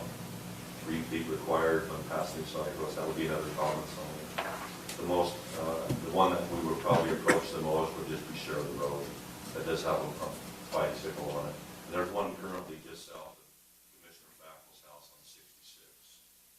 Just as you cross the stream right there, it's for northbound traffic. Robert, have you seen one down in Mountain Green? I just saw it yesterday for the first time. Where is it at? There's one when you get off I-84 eastbound. As soon as you get off 84 eastbound, at the start, we call it the start of 167, technically Trapper's Loop. It's literally a quarter of a mile from the interstate before there's ever a cyclist. Well, not ever, because a few people do ride that canyon. But there's one right there that nobody knows about, and it's prior to the real cycling activity. I don't think I've ever noticed Next time that. you get off 84 eastbound and make that first turn to go home, watch for this sign on your right, it's right there. If you could work out a trail that went down the canyon off the freeway What's that? and connect into the trail system on the Jordan River, you could have some big massive loops. That is actually part of what we want to try to plan on doing. They've And been we've been, offered making trails throughout the Wasatch Front, and so a great goal would be to be able to hook up into those. We'll go down right on the Legacy Trail, and it Yeah. goes clear out. Yeah, that old right of way, if you could if you could get something that connected up. DOT mentioned that they're trying to put one up Ogden Canyon, that they've got approval for, that they're working to get all the way up Ogden Canyon. So if they can get a trail up that canyon. Yeah, talk about a dangerous road to ride. Yeah, very dangerous. Too dangerous for us to ride on. That actually is one of the trails that I've been working with Weber County in conjunction, just trying to get that to connect. And that's part of the plan that we want to try to achieve. A good example of maybe some of their signage too, they just got done this last year doing repaving, re-signing, restriping Immigration Canyon. Immigration Canyon is complete on a Saturday morning, Sunday morning. You would not believe the people on that road. But they have done a pretty decent job considering what they have as far as lots of signage. You'll see signs intermittently all the way from the bottom of Big Mountain, all the way up the hill, all the way down Immigration. Just a reminder for cyclists as well as for the vehicles that travel there, just because there's so much traffic. So it might be a good example here. So of those, it's a pretty popular, I don't know, you probably already said this, but for out-of-towners to come up here. And so to make that user-friendly, so that it's not just, our Absolutely. county. Yeah, absolutely. I mean, don't underestimate the number of people that come up here for sure. We have our friends that come up here. None of us want to ride down in the valley because it's more unsafe down there sometimes as well, going through lights and things like that, unless you get clear out on our far west side. So this time of year, especially in the summertime,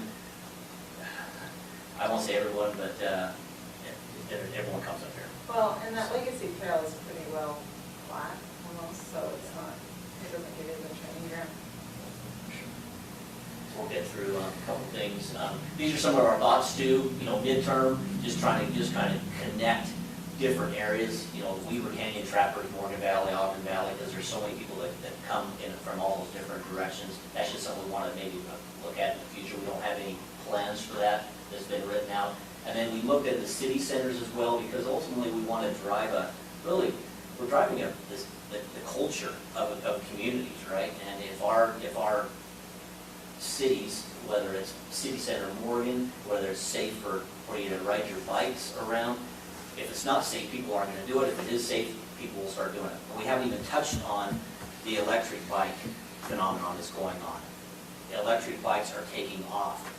You can't even find an electric bike because so many people want to, you can go a little bit faster. You don't need to worry about the hills. If there is a hill, you turn on your electric bike 10%, you go up the hill. So that part of it is another complete different group that we haven't even talked about, which is going to continue to grow and grow and grow. So, yeah. And then long term, we don't know what happens. Mountain Green, what that city center will look like, we don't know. But at some point in time, right, there's going to, with all the things that really need to connect in there, we want to have trails and plans in place for those roads as well.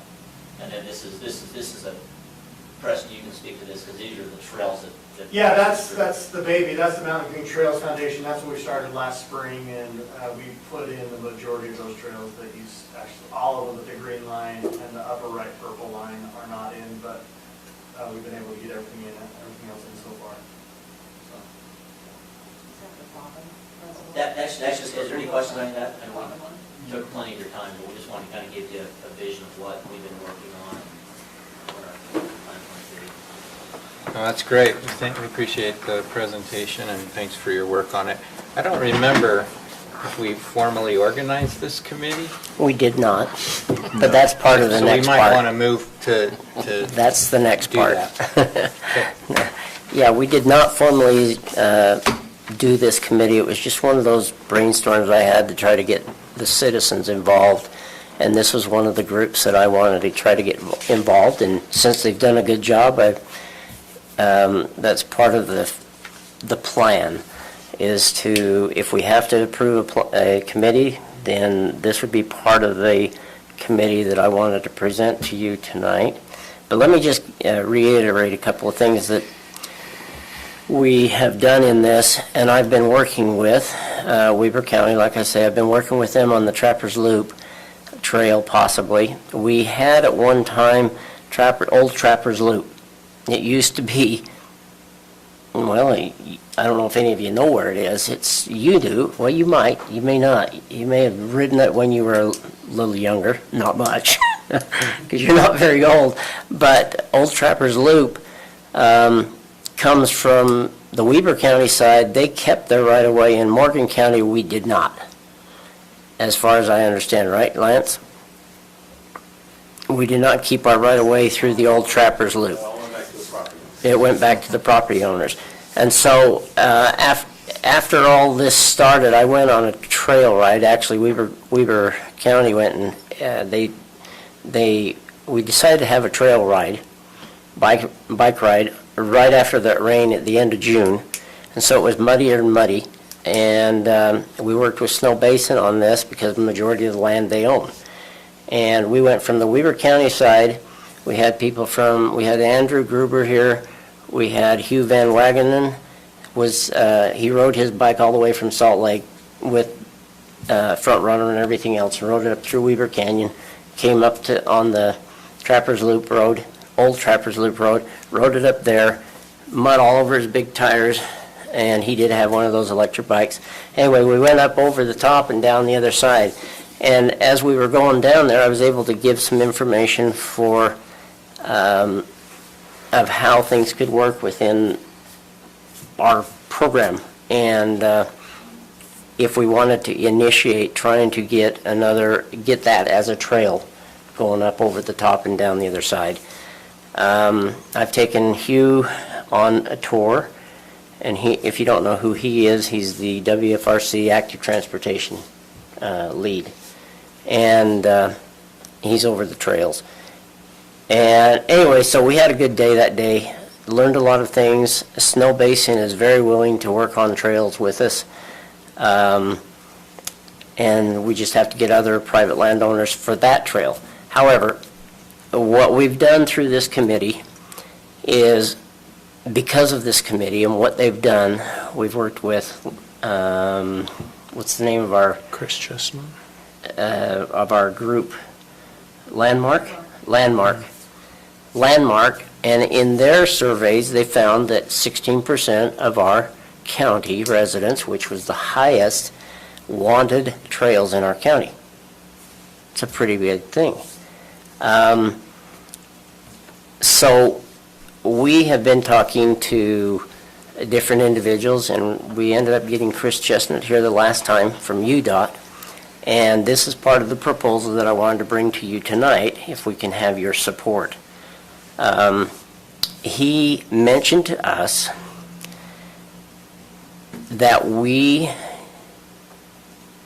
can get the money necessary, or they will provide us with the money necessary from what they have received from the state and federal government, I understand, that will be able to be used to help Morgan County do a complete trails plan of all trails in the county, including up to and including a shovel-ready project. And they will do that for us as long as we can put some skin into the game. And that's what my request is tonight to you guys, is that if we could come up with somehow $10,000 approximately, they would pay the rest and help us, not help us, but they're going to help us by giving a professional planner, trails planner, to come into our county and work with all of our people and give us that plan that we need for our general plan, which will go in then with Lance's general plan that we're doing with Landmark. If you guys can approve. And you saw in your packet all the information that we're going to try to do. It's to do with we're going to have this group here that would be stakeholders, and they would be the stakeholders group. Then we have the steering group, and there's a bunch of other different kinds of groups here within this that we're going to bring together with the funding that they provide to us. Rob White's in favor of this, which is the Region 1 director, and he's in favor of it as long as we have skin in the game. And so that's what they were requesting, is that we come up with $10,000, they'll pay for the rest of whatever plan it is we come up with. I got a couple comments to make. Go ahead. First of all, there's nothing more exciting for me anyways than to see people that are driven and really want to see something happen. I think when a group like that is created and sticks together and has a purpose, that it's going to happen eventually. So I really appreciate the time that I know each of you are extremely busy and you have jobs and have different things in your lives. So to really put this kind of effort in is absolutely amazing. I am all for having a trail system in the county and understanding what that means. When I say a trail system, everything you guys have discussed, whether it's mountain bike, road, hiking, what all that means, what all that entails. So I want to make sure that that's understood. I think it's great. I'm not disagreeing with Commissioner Wilson.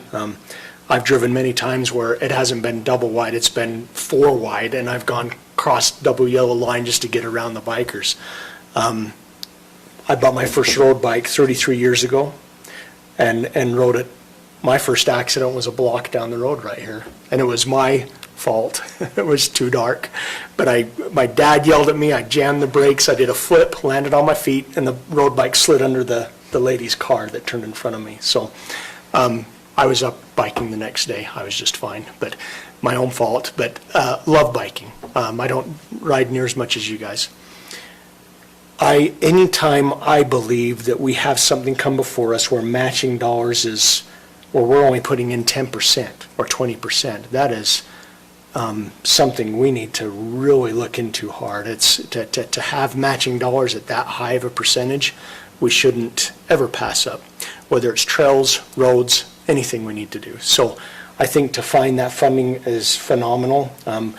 Blaine, I'd be very interested to see exactly, I know you didn't mean it, but when you were just talking about it, you said, we'll come up with 10 grand, they'll come up with the rest, and I'm thinking, hey, let's do a $200,000 plan then, if they're going to come up with the rest. I don't know exactly what that means, and I think I'd be interested to see what UDOT would say about that. I've seen trails plans that are a $10,000 plan total, and it's extremely basic. I've seen trail plans where we actually have some costs to each of these trails, and where it can be brought before the commission. We can say, hey, what's a priority? How much cost are each of these? What can we tackle first? So there's a lot to look at. There's a lot to think about and get into, but I'm extremely supportive. I think it's phenomenal that this resident group climbed high enough to get to the region director, to get to the region planner and Chris Chestnut and say, do you guys have money? And for them to say, yeah, we have money for it. What a phenomenal job. Yes, Josh? We went to Bike Utah. We've probably got a list of 20 places we've gone to. So Lane's touched on the big boys, but there's a lot of people throughout the state that want to see pass in this county, and there's so much support from so many other organizations that are willing to contribute as well. Yeah, I definitely would want to see, if we're putting in 10,000, is it 60, 70, 80?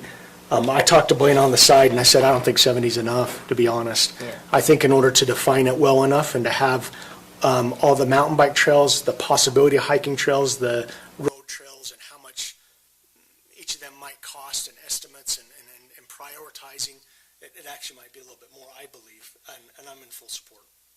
That's all I got. Well, and I would probably add, I got a bunch of notes, but to let the other commissioners have time, I would also add parking areas. I have heard way too many examples of creating a trail system and you never have enough parking. I think you can go by Adams Canyon, you can go by any trails that you see out there, and there's never enough parking. So I would also encourage and want to think about, like you guys have discussed, and figure out locations where we can create these parking areas off the road, where whether it's dirt spot, wherever it may be, what we can do there. So those are my thoughts.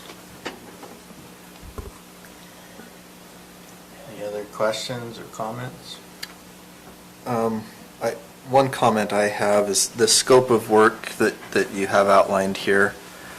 My biggest concern in all of this, and honestly what most decisions unfortunately come down to in this county, is money and the cost. And to me, it's not so much the cost of putting in a trail system, it's the cost of maintaining it long term. We have trails in our county right now. You mentioned one in Mountain Green that's not maintained. It's not been well-maintained, and frankly, the reason it's not been well-maintained is because we have to make a choice between maintaining our roads and maintaining our trails. And at the end of the day, we usually make the decision to maintain our roads.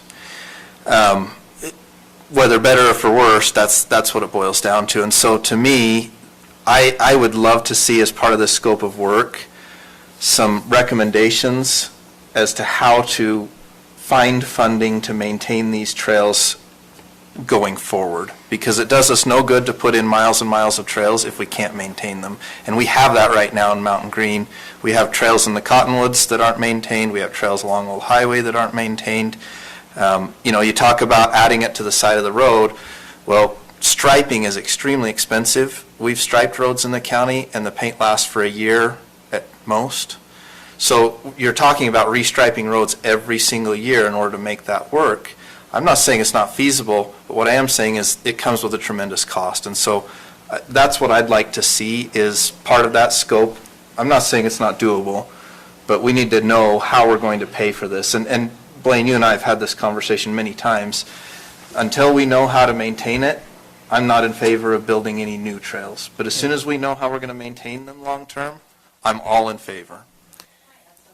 Absolutely. I don't know whether it helps or not, but just a little understanding. With that trail, well, of course, the Continental ones are privately maintained. They're not. They're not. They're owned by the county, and they should be maintained by the county. It's a mix, unfortunately. Most of them are owned by the county. But with the one along Old Highway, the short came when they separated that trail between gravel.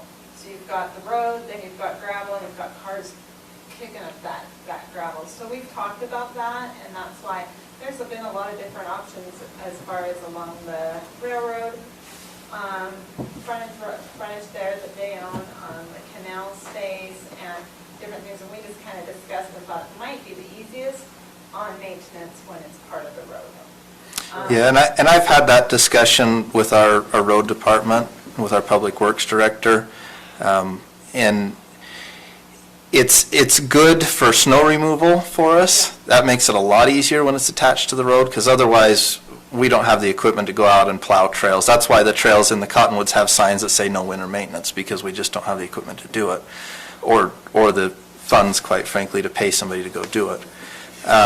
The problem is, if it is attached to the road, again, you have to stripe it, and there's a tremendous cost to that. So again, I'm not saying there's a right or wrong here. All I'm saying is we have to have a good maintenance plan and know where the funding is going to come from. Right now, we don't have enough funding to cover our roads and do justice to our roads. We should be spending $800,000 plus a year on our roads. We get $500,000 in B&C funds. So the remaining amount, if we get it, comes out of our general fund, which is from our property taxes, and that competes with all of our other county responsibilities. So what we're talking about then really to maintain trails would have to come from our general fund or some other funding source. I don't feel our general fund is currently large enough for that, but I do think there are federal sources. I think there are grant sources. I think there are probably some nonprofits that would be willing to do that. I just think we need to have a plan together that says, look, this is where we think we can identify ways to find funding for ongoing maintenance. So how about impact fees? Because So impact fees are very limited in what you can do. You can't do, for the most part, you can't do ongoing maintenance with any impact fees, period. I understand that. So if you use the impact fees for the infrastructure and then use the, what fund? Not the general fund, the other one? The general fund? Yeah, then use The general fund. from there on out as for the maintenance. Yeah, again, I'm not concerned about the initial infrastructure. I'm concerned about the maintenance costs.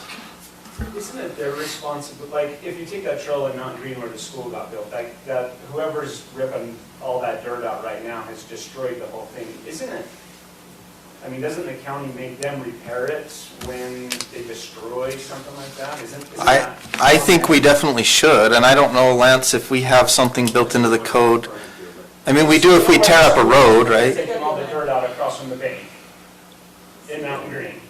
They've just destroyed the whole trail there, the whole bike trail. It's unusable. There's potholes, yeah. It's broken, and they're driving all their heavy equipment over it, their tractors and everything. And then what I've seen is when they dig all these these trenches from one side of the road to another, they throw a little something in it and dirt or whatever, and they're on their way. And so that whole beautiful trail is now not really even a trail because all the construction, and again, that's unavoidable, right? There's so much construction not green, but they have literally destroyed that trail. And now you have a brand new one going in on the side of the airport today that's gonna go all the way. You know, I just think if anything's built around that, they should be held accountable for something on that, because they're Amen. destroying them. And we do have something in place for our roads if somebody cuts a road, so I guess we need to look at the code and see what it says for trails. You should go look at that. And maybe we need to adjust it. Public improvement that would be repaired. Yeah. And Yeah, it should sounds be. like the cut is being filled in with asphalt, it's just not good, is it? I It's don't not know. getting filled Or in. maybe not asphalt. They're not at all. Yeah. Yeah. I don't know what they're putting in it. Can you give us any insight on like what it costs per mile to run a white stripe? Just to, do you know that? I know, I can tell you this, I don't know the exact cost. I know that we did striping from, was it the Peterson exit to Trappers Loop? I think that's what it was, 2 years ago. As I recall, that cost about $35,000-ish, and the paint lasted for 1 year. That's not a very long distance. That seems like more than my recollection of the amount. I completely agree with you on how quickly the paint fades. It's expensive, I can tell you Because it that. was like, no, it was a considerable amount, more than I thought it would be, because I'm like, you know, just get out there with your paint. Yeah. Roller and paint it, you know? But we could certainly look into that, and I think that's part of this plan, right? If we can get a plan together, we could know that and say, well, it's gonna cost us X amount to stripe it, or we could do a separate trail from the road and it would cost X amount because we've got different maintenance costs there, right? I think we need to know the difference, and then we can look at what it's gonna. I think what you're saying is you want the scope, if we approve the $10,000 match, you want the scope to include ongoing maintenance component. Absolutely, And- because and- to and me, that- that's the big kicker. It does us no good to put in trails if we can't maintain them Yeah. and maintain them right. So let's make sure that that's in here, and I think that also will help us make decisions as to what we can do, you know? That is part of the discussion. When having Wasatch Regional Council up, they brought different grants that we could delve into. At this point, we needed your okay to go forward. We need a written plan, or else those grants can't even be. That's right. Yeah. We can't Yeah, get and I it. totally understand and recognize that. And I think it's great to have a plan. We need a plan. We can't do anything without a plan. So, yeah, I'm Yeah. all in favor of getting a plan. I would just like us to add to the scope. I didn't see Yeah. anything about maintenance. I'd just like us There's to add actually that. one right here, but that's okay. It So if talks we, about it. are you wanting us to move forward with approving To have a plan. to finalize a plan, and then you'll come back with a specific dollar amount? And you're estimating it will be around $10,000, is that what we're saying? What they suggested to me is if you can come up with about $10,000, then they would provide all that is necessary for us to develop a active trails plan for our county, including getting it to shovel-ready plans. So that way, when we do have funding available, like this year, we had requested $12 million, and we had requested that to get us up onto the list, and they came back last week, and they says, yes, maybe we can get that for you if you think you can come up with $3.5 million as matching. And I says, well, I don't think we can come up with that right now. And anyway, we don't have a plan. And so until we get a plan, we don't even know what any kind of trails will cost. In Washington County, it took them 25 years to get their trail plan. 25 years in Washington County. In Morgan County, I don't think I'm going to be alive to see the rest of the plan completed. But we might as well start somewhere. And that's my request, is that we have a consensus here as to whether or not we are willing to support going forward with them hiring a company to go and do our plan for us. Sorry, Chair, I guess my thought is similar to what Chair is asking. I would like to see what the matching is. I mean, when you have open-ended and say they're willing to do whatever it takes, well, is that 70 or 100 or 200 or 250 or what is it if we put in 10? What if we were to do this, have a consensus amongst each one of us here, a vote that says that if we can, that we will match $10,000 up to $10,000, so that way or $10,000 worth, whether it be, I don't know, a mixture of things, matching. You mean funds or in-kind Funds. contribution? It can be in-kind also, so that way we can develop this plan so that we have something so that we can present it in our general plan with WFRC so that they can work on things and have this plan to follow, because right now we have an outdated plan that says we have a bike lane that goes from Mountain Green all the way up to Highway 65 through Highway 66. Guess what? Infrastructure funds did pay for that. So, For the plan or for the actual work? plan. so I think if I'm reading We the, don't have any infrastructure funds that I'm aware of. if I'm reading the cards correctly, I think there's probably a consensus to move forward with something like that. But what I'm asking for is if we do that vote, yeah, we're in favor of moving forward with the project, and we would be comfortable authorizing an amount up to $10,000 upon coming back with an agreement. Is it Wasatch Front Regional Council that you're going to be doing the No, agreement it's with? through UDOT. With UDOT, where usually we get a contract with them, an agreement, it's not very long, that says Morgan County's contribution is $10,000, and then UDOT will put in up to whatever it is, $80,000. When they would get it to us. When it's usually not very long, in order to implement this. Active transportation plan for Morgan County. Yeah. Yeah. So. Which will include all the things that are in this packet, plus whatever else is developed. And these are just preliminary things. And that's what they wanted us to then, once we get this consensus, then I can go back to them. We can start having our steering committee meetings, stakeholder meetings, and we can find the company or the planner that is actually going to do the plan. We won't find them, they will find it for us.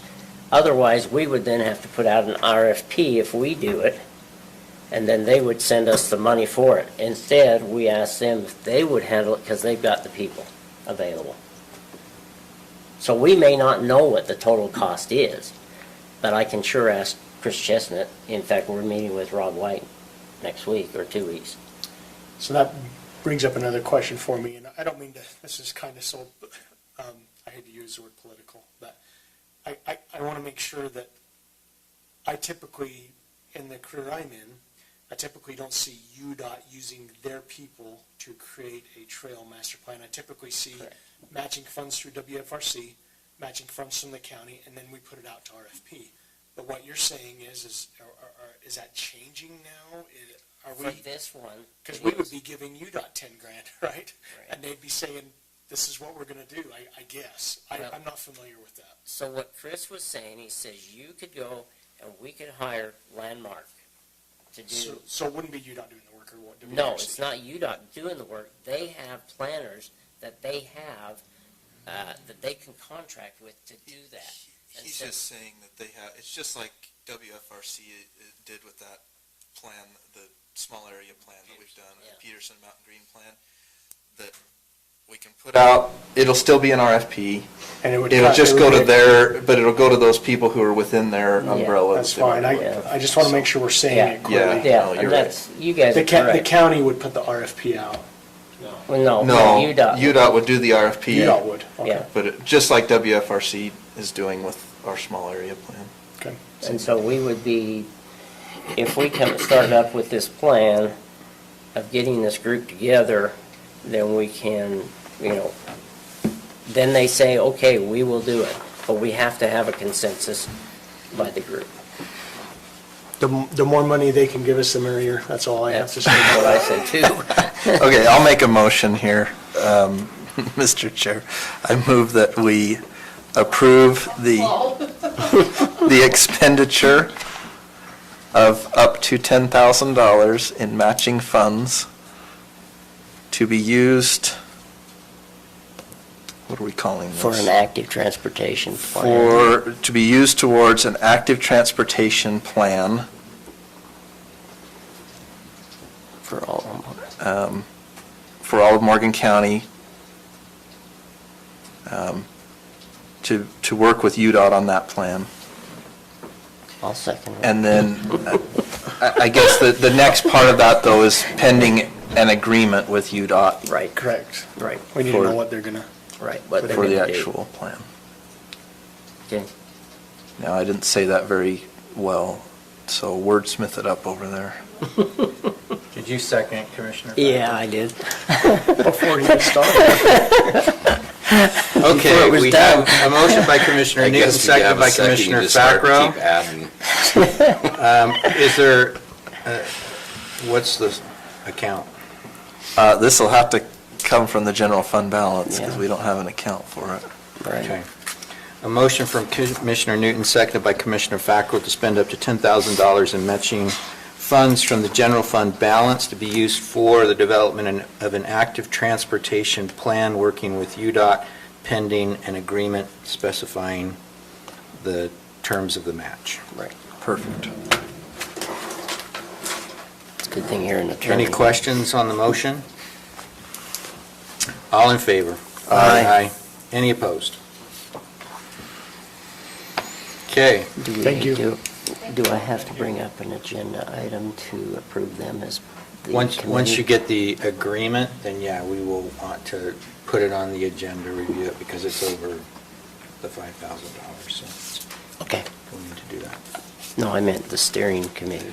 Oh, If we want to formally appoint the Trails, either the steering Active. committee or the Trails committee, or maybe they're the same thing, then we ought to, I think we would do that by resolution. That be correct? do we have to have an Stacy, Karen, agenda do you know? item? I don't know that. Whatever it is, let's find out the procedure, and then we can appoint them formally. Okay. I don't know what that does practically, but It- It's a cool title, it sounds like. that's right, it's something for you to put on your CVs, you know. That's right. So do we make contributions vis-à-vis a website? To the Mountain Green Trail Foundation? Yeah. I've seen the little signs, I've never stopped to read them. I ride my trails on the 1290 Super Duke. Unfortunately, you're not welcome.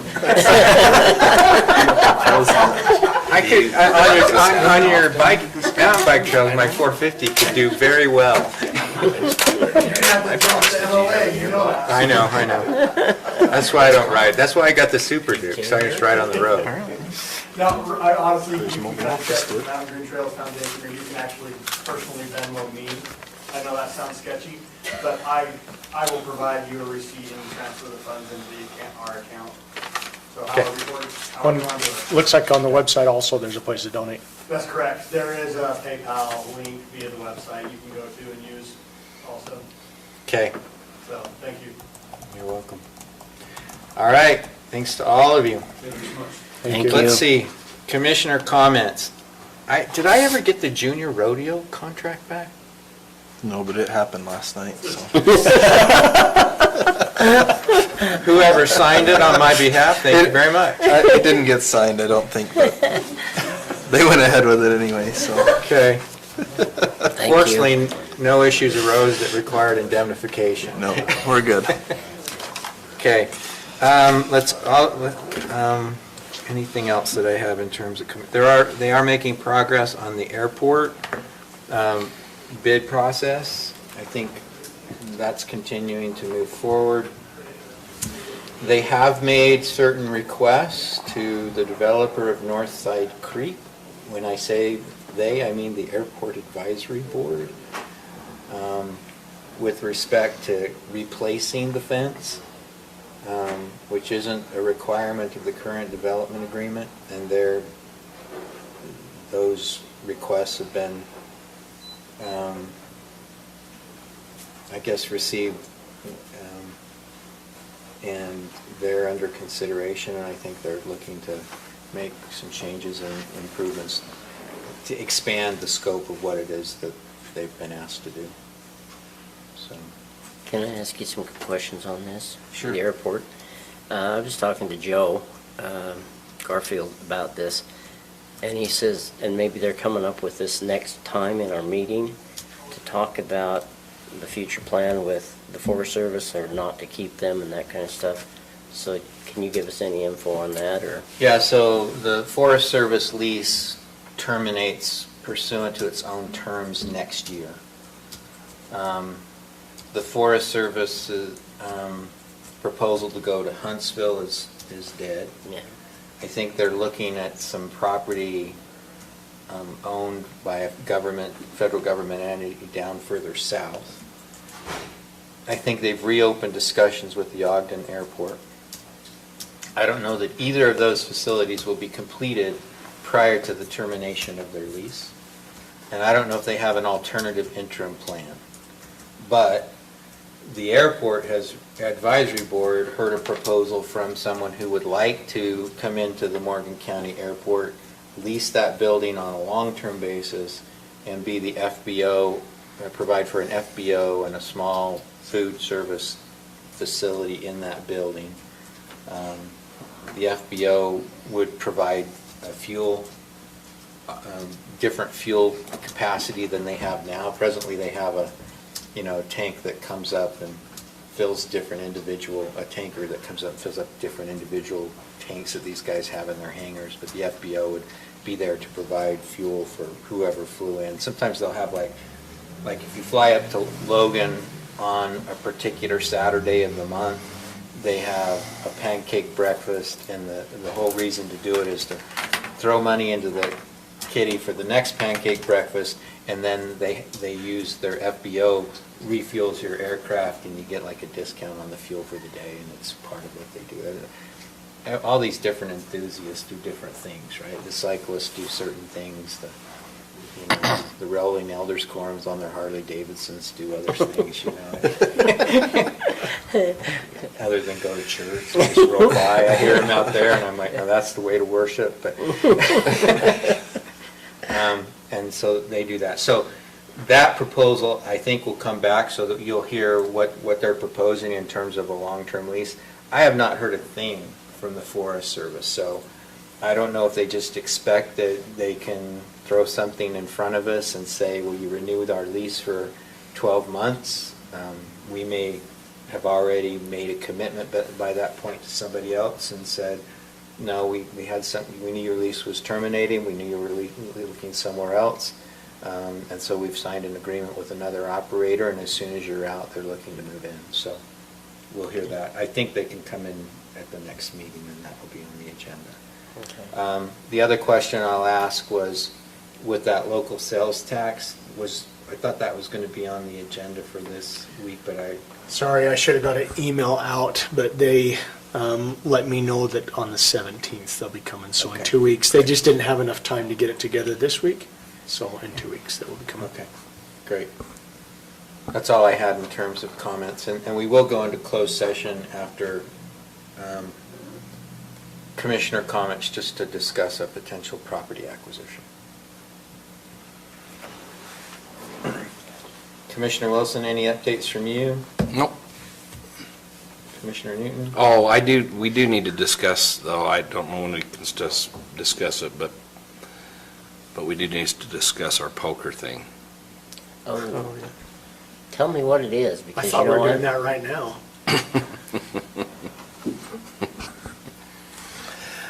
They want us to, they want to set up a poker table in the middle of the rodeo field, whatever, arena, and turn loose the bowls on us. They said they'd like Blaine to wear red, the rest of us wear whatever else we want. You're not going to get me wearing red. Maybe blue. I'll second. And Matt and I said, that sounds great. We only have to outrun one other person. So So anyway, they'd like us to do that. I don't think we need to, they wanted us to do it both nights. I don't think we necessarily, Is that Friday and Saturday, or what? yeah. So I think we ought to choose a night. I thought they said the bulls were friendly. They are. Okay. They're not telling Can I have the a crowds 2x4? that, but they're They are. longhorns. They're They just- look real great, but they're very. They'll just they're pets. run out and run around. You So mean the they're reason they're doing Koreans. it, they'd like it to give some exposure to the people and the county commission and have a little fun with it. That's what they'd like to do. What kind of dressing attire do we need to, anything Put specific? on your boot and hats. If you want a helmet and pads, you can do that too. Man, Just a Your target vest. on your back. that sounds like a really fun evening. That's the best way to introduce the county commission, is to watch them And watch them away get killed. like screaming. What night's the rodeo? I'm pretty sure I'm planning a trip to Europe. So it's either Friday or Saturday. Like I said, they wanted us to do both. I don't think we need to do both. This Friday's. I So don't really I care. actually won't be here Saturday, so. I'm actually, I am in Jackson Here Hole. they are going. I'm Both leaving nights? tomorrow afternoon. Are I you? could potentially be home Saturday night. What time? Rodeo starts at 7, and I think they'll do it towards. But the you end. can't be there Saturday. I won't be able to be there Saturday. So that means we'll have to do it both nights. Okay, So that way you can be there Friday and I No, can be no, there you Saturday. guys are more than welcome to take over for Saturday Now, night. That's I'm not a the big oldest deal. one here, you know, hey. What time Saturday? Rodeo starts at 7. They're just gonna throw us in there somewhere. Yeah, we don't know exactly what time though. Okay. If I don't make it to my 59th birthday on Sunday, you will know why. Well, congratulations, hopefully you'll make it 59. I hope to make my 67th. Are you August 8th too? No, a month, 2 months Now, later. if I'm not able to make it, Commissioner Wilson, is this going to be recorded? I'm sure someone will have a cell phone out recording. Poker with the Bulls. Call it cowboy poker. Okay. All right. It's not much of a game if I'm the only one, though. I'll be there. I'll be there with you. And I know Matt will, right? I'll be there. Okay. Okay. All right. The only thing I have to report is the back road in Croydon is done, except for the shouldering. If you get a chance to run up there and take a look, it's beautiful. Okay. It looks amazing, and they did a great job on the water stuff. Have you been up to see it since it's been? I will be. I didn't know they'd finished Yeah, asphalting, so. they finished asphalting middle of last week, and it looks amazing, so. Now, did Brett told me he was gonna make it just a little bit wider. He did. We went as wide as we could. It's about 19 feet, the total surface, so. So it's still not It's very a little wide. wider than it was, but not as wide as We need. we would like to have, All right. but as much as we could do with the funding we had. Okay. And then I guess the only other thing is just to put a plug in to the public that's watching, hopefully online, for the Morgan County Fair that's occurring this week. We've had several really great, well-attended events. The parade was awesome. The concert was very well-attended Saturday night. Junior rodeo last night there was 60 some odd kids that did mutton busting alone. So it went late, but it was very well attended and good event. So we've got events. There's a horse show going on right now. Tomorrow night is the ATV rodeo. Let's see, tomorrow's Thursday, right? Yeah, no, Wednesday. Let's see, what's Thursday night? No, I don't remember. But Friday and Saturday is the rodeo. Encourage you to. And they are Bring your doing friends. a raffle for a steer for the Pence family. So support that. Yep. Okay. Just an update on the internet.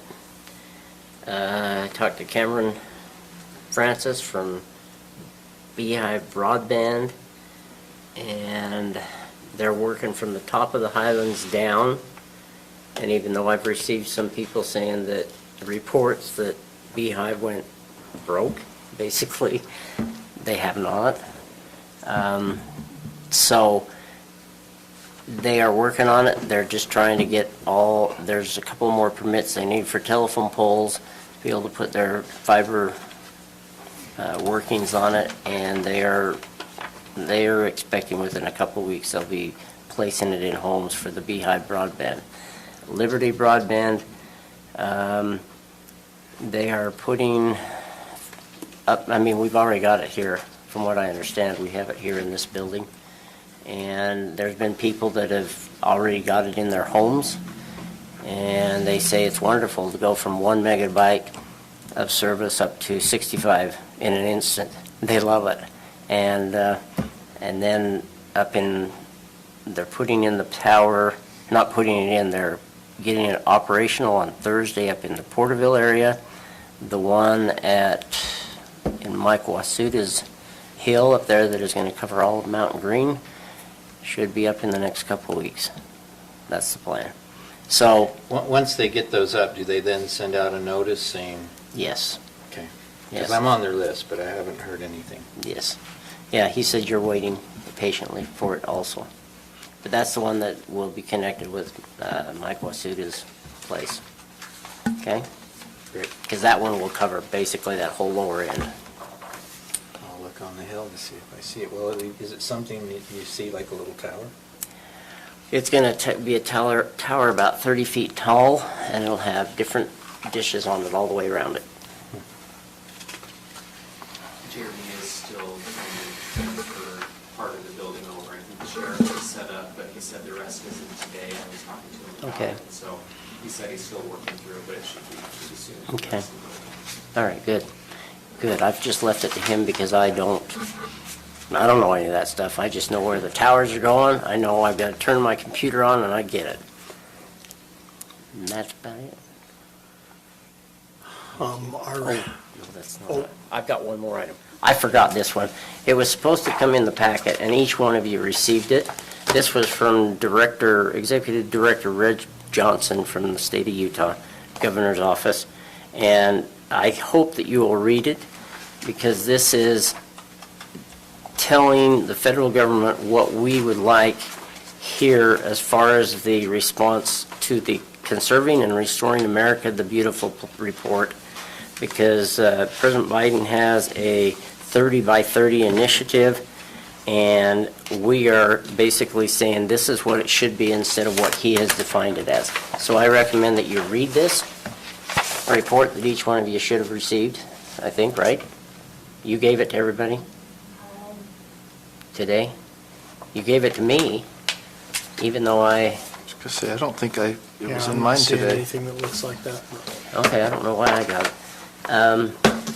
Anyway, I'll send that out to you and let everybody read it.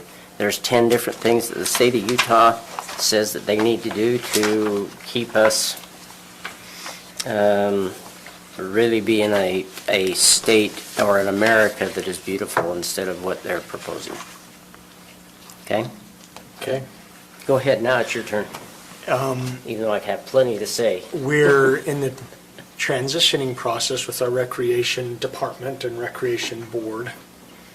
But it's mainly a department of transitioning from a lot of volunteer work to a lot of actually hired work, if you want to say it that way. So in this process, we've had discussions with the board on how we're going to pay and how that's all going to work out. We're getting examples from other recreation departments of the same size and how they're funding their recreation department and how that's working.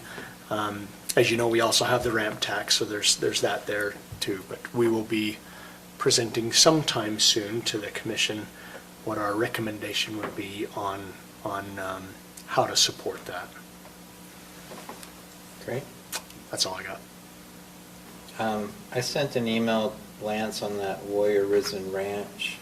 I don't know if any others had I comments. responded. So what, is it, do you want to try to discuss that now, or how do you want to do that? I would love to. I mean, my concern is just that that was not in the original conditional use permit that they would have that large scale activities. I don't have a problem at all that they have accessory activities for the guests of the ranch. We discussed and had other complaints. So we said, no, that's part of the Dude Ranch use. When they elevated it and sent emails out to everybody saying, hey, community, come on into the concert, that raised my concerns of, well, how big are these going to get? How are they going to be handled? Where's the parking going to be? And all these types of issues. It hasn't been an issue so far. We don't have a problem with it per se. But my experience is, and who knows what will happen, but if it grows and gets out of control, then it comes back on the county of, well, why didn't you control and permit this? And so was my letter to them, and their response is, hey, we're just doing this as part of our Dude Ranch. I appreciate that. It just starts to get into a gray and Well, an area I'm concerned. I didn't understand that they're inviting the whole community to their. Flyers up all over the place. Yep. So maybe they've changed what they were doing from when I went. I mean, I went to the first one this year, and I think to the last one last year, and it was, and like I said, including the families, which I think they have like 7. It's 5 or 7, I think, places where families can stay. Well, and their letter, their response was really informative, and it's like, oh, well, it ties together and brings it into the community. It's all part of that overall vision of what they have. Great. I'm just saying, we gotta check a box so that we know that there's a limit on it. Is it 200 people gonna be there, and that's okay? Where is that line? And you want to do that pursuant to an amendment to their conditional use? I think that's the easiest way to do it. And I think we should have some parameters. I agree. On I the don't. deal. And that's all we're trying to do. Okay. Do you want to contact them, or you want me to? I'm happy to. And I'll Okay. just copy you guys. Because I want to support them, but we can't create a bad deal either. So. Yeah. Why do they, if they're doing it as a, Community base. as kind of a venue for their people, why are they inviting the whole community, I guess? So. Just to show support? Yeah, yeah. So they have all the families, it's the end of their stay, they leave the next morning. They do kind of a big ride usually that last day, they come back in and they have different performers that come in. The one I've been to is that Ryan Shoup, and he's just there on his own, he doesn't bring his whole band. It's remarkable what he can do on his own, frankly, with these vocalizer things he does. And basically, they want other people there because they introduce each of the families, thank them for their service. We'll talk about their injury, because many of them have an injury, or some of them are families who have lost servicemen or women, and so they'll talk about them. Maybe they could do a first come, first serve up to 150 people or something, And we can decide that, Yeah. well, hey, this is how it's all being handled, and this is where the parking is, and this is where the porta potties are, and the impacts to the residential neighbors. I mean, you gotta remember that, they're right next to a residential zone. Because it doesn't go late into the night though either. Okay, we just need to understand. that Yeah, we I think have it that. started at 7, and we were probably done by 8:15, And like I said, if it was 75 people, I would be surprised. But Really? other ones might have been bigger. Didn't look like it from the pictures. No, it's really, like I said, it was relatively small, and there were, because the families don't usually bring their vehicles, they have those vans that they pick them up at the airport. Half of the crowd it's not any additional parking. It's just the neighbors that come in. And so, it would be, from my perspective, it's a good thing to support, and I think we can ask them how many they do a year, because I think they only do 5 or 6 weeks of people being there. I think they did 8 this year. Is it 8? Okay. Seems like somebody told me that early on. It would be. That's another, how many are we doing? It would be like your neighbor having a wedding in the backyard. They put it out in our private message thread in our neighborhood, and there was only 3 that they put out, and they said they were done. And that was at the beginning of July was the last one, so, or maybe the middle. But I only know of 3 to take it out to the public. I know the parties in my neighborhood, in the backyard go much later than those concerts, but. Well, you live in Mountain Green. And then they get up the next morning and ride their bikes. Okay, let's do that. Let's try to just help them through the process and get an amendment so that we can, because I understand the need to put constraints. I mean, if it got too big, it could be a problem. If I start hearing it across the street, then it might be a problem, but so far I've not heard it. But I need hearing aids too, so. And they're good to support. Yeah, they like are. the fair and the community and donate stuff. No, it's a great thing, and if you enjoy open space, I think he may have accomplished that. He's looking at putting an open space. He's been on the whole ranch, so. It's great. It's not takes it out of development, so. Okay. As your commissioner, can I take a quick turn? You all should have received an invitation from UAC for a UAC's elected officials meeting that they were either hoping to have at Taggart's. Oh, yeah. Or Taggart's couldn't accommodate them, they want to eat here. I'm the one making the accommodations for the meeting. But can you tell me whether or not you plan to be there so that I know what type of accommodations to make? What? Remind us the date. August 19th. August 19th. At 1:30. So you have a meeting on the 17th? Oh, yeah, Tuesday, I've got this it is on my Thursday calendar. the 19th. I'll be there. I'll be there. I think I can do that. I've got Wasatch Front Regional Council that morning too, but. Yeah. At what time? 1:30? 1:30 to 3. On Thursday? Yeah, I can make that.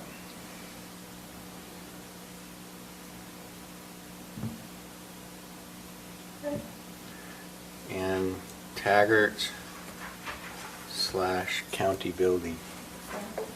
Talk about a transition in venues. Yeah. Well, if I'm able to make proper arrangements, we'll meet up there.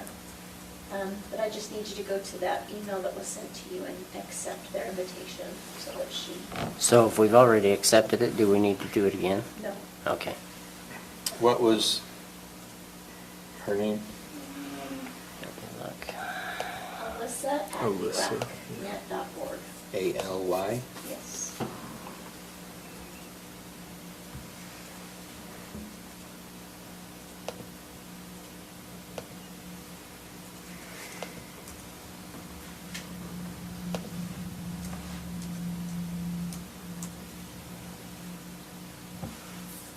And then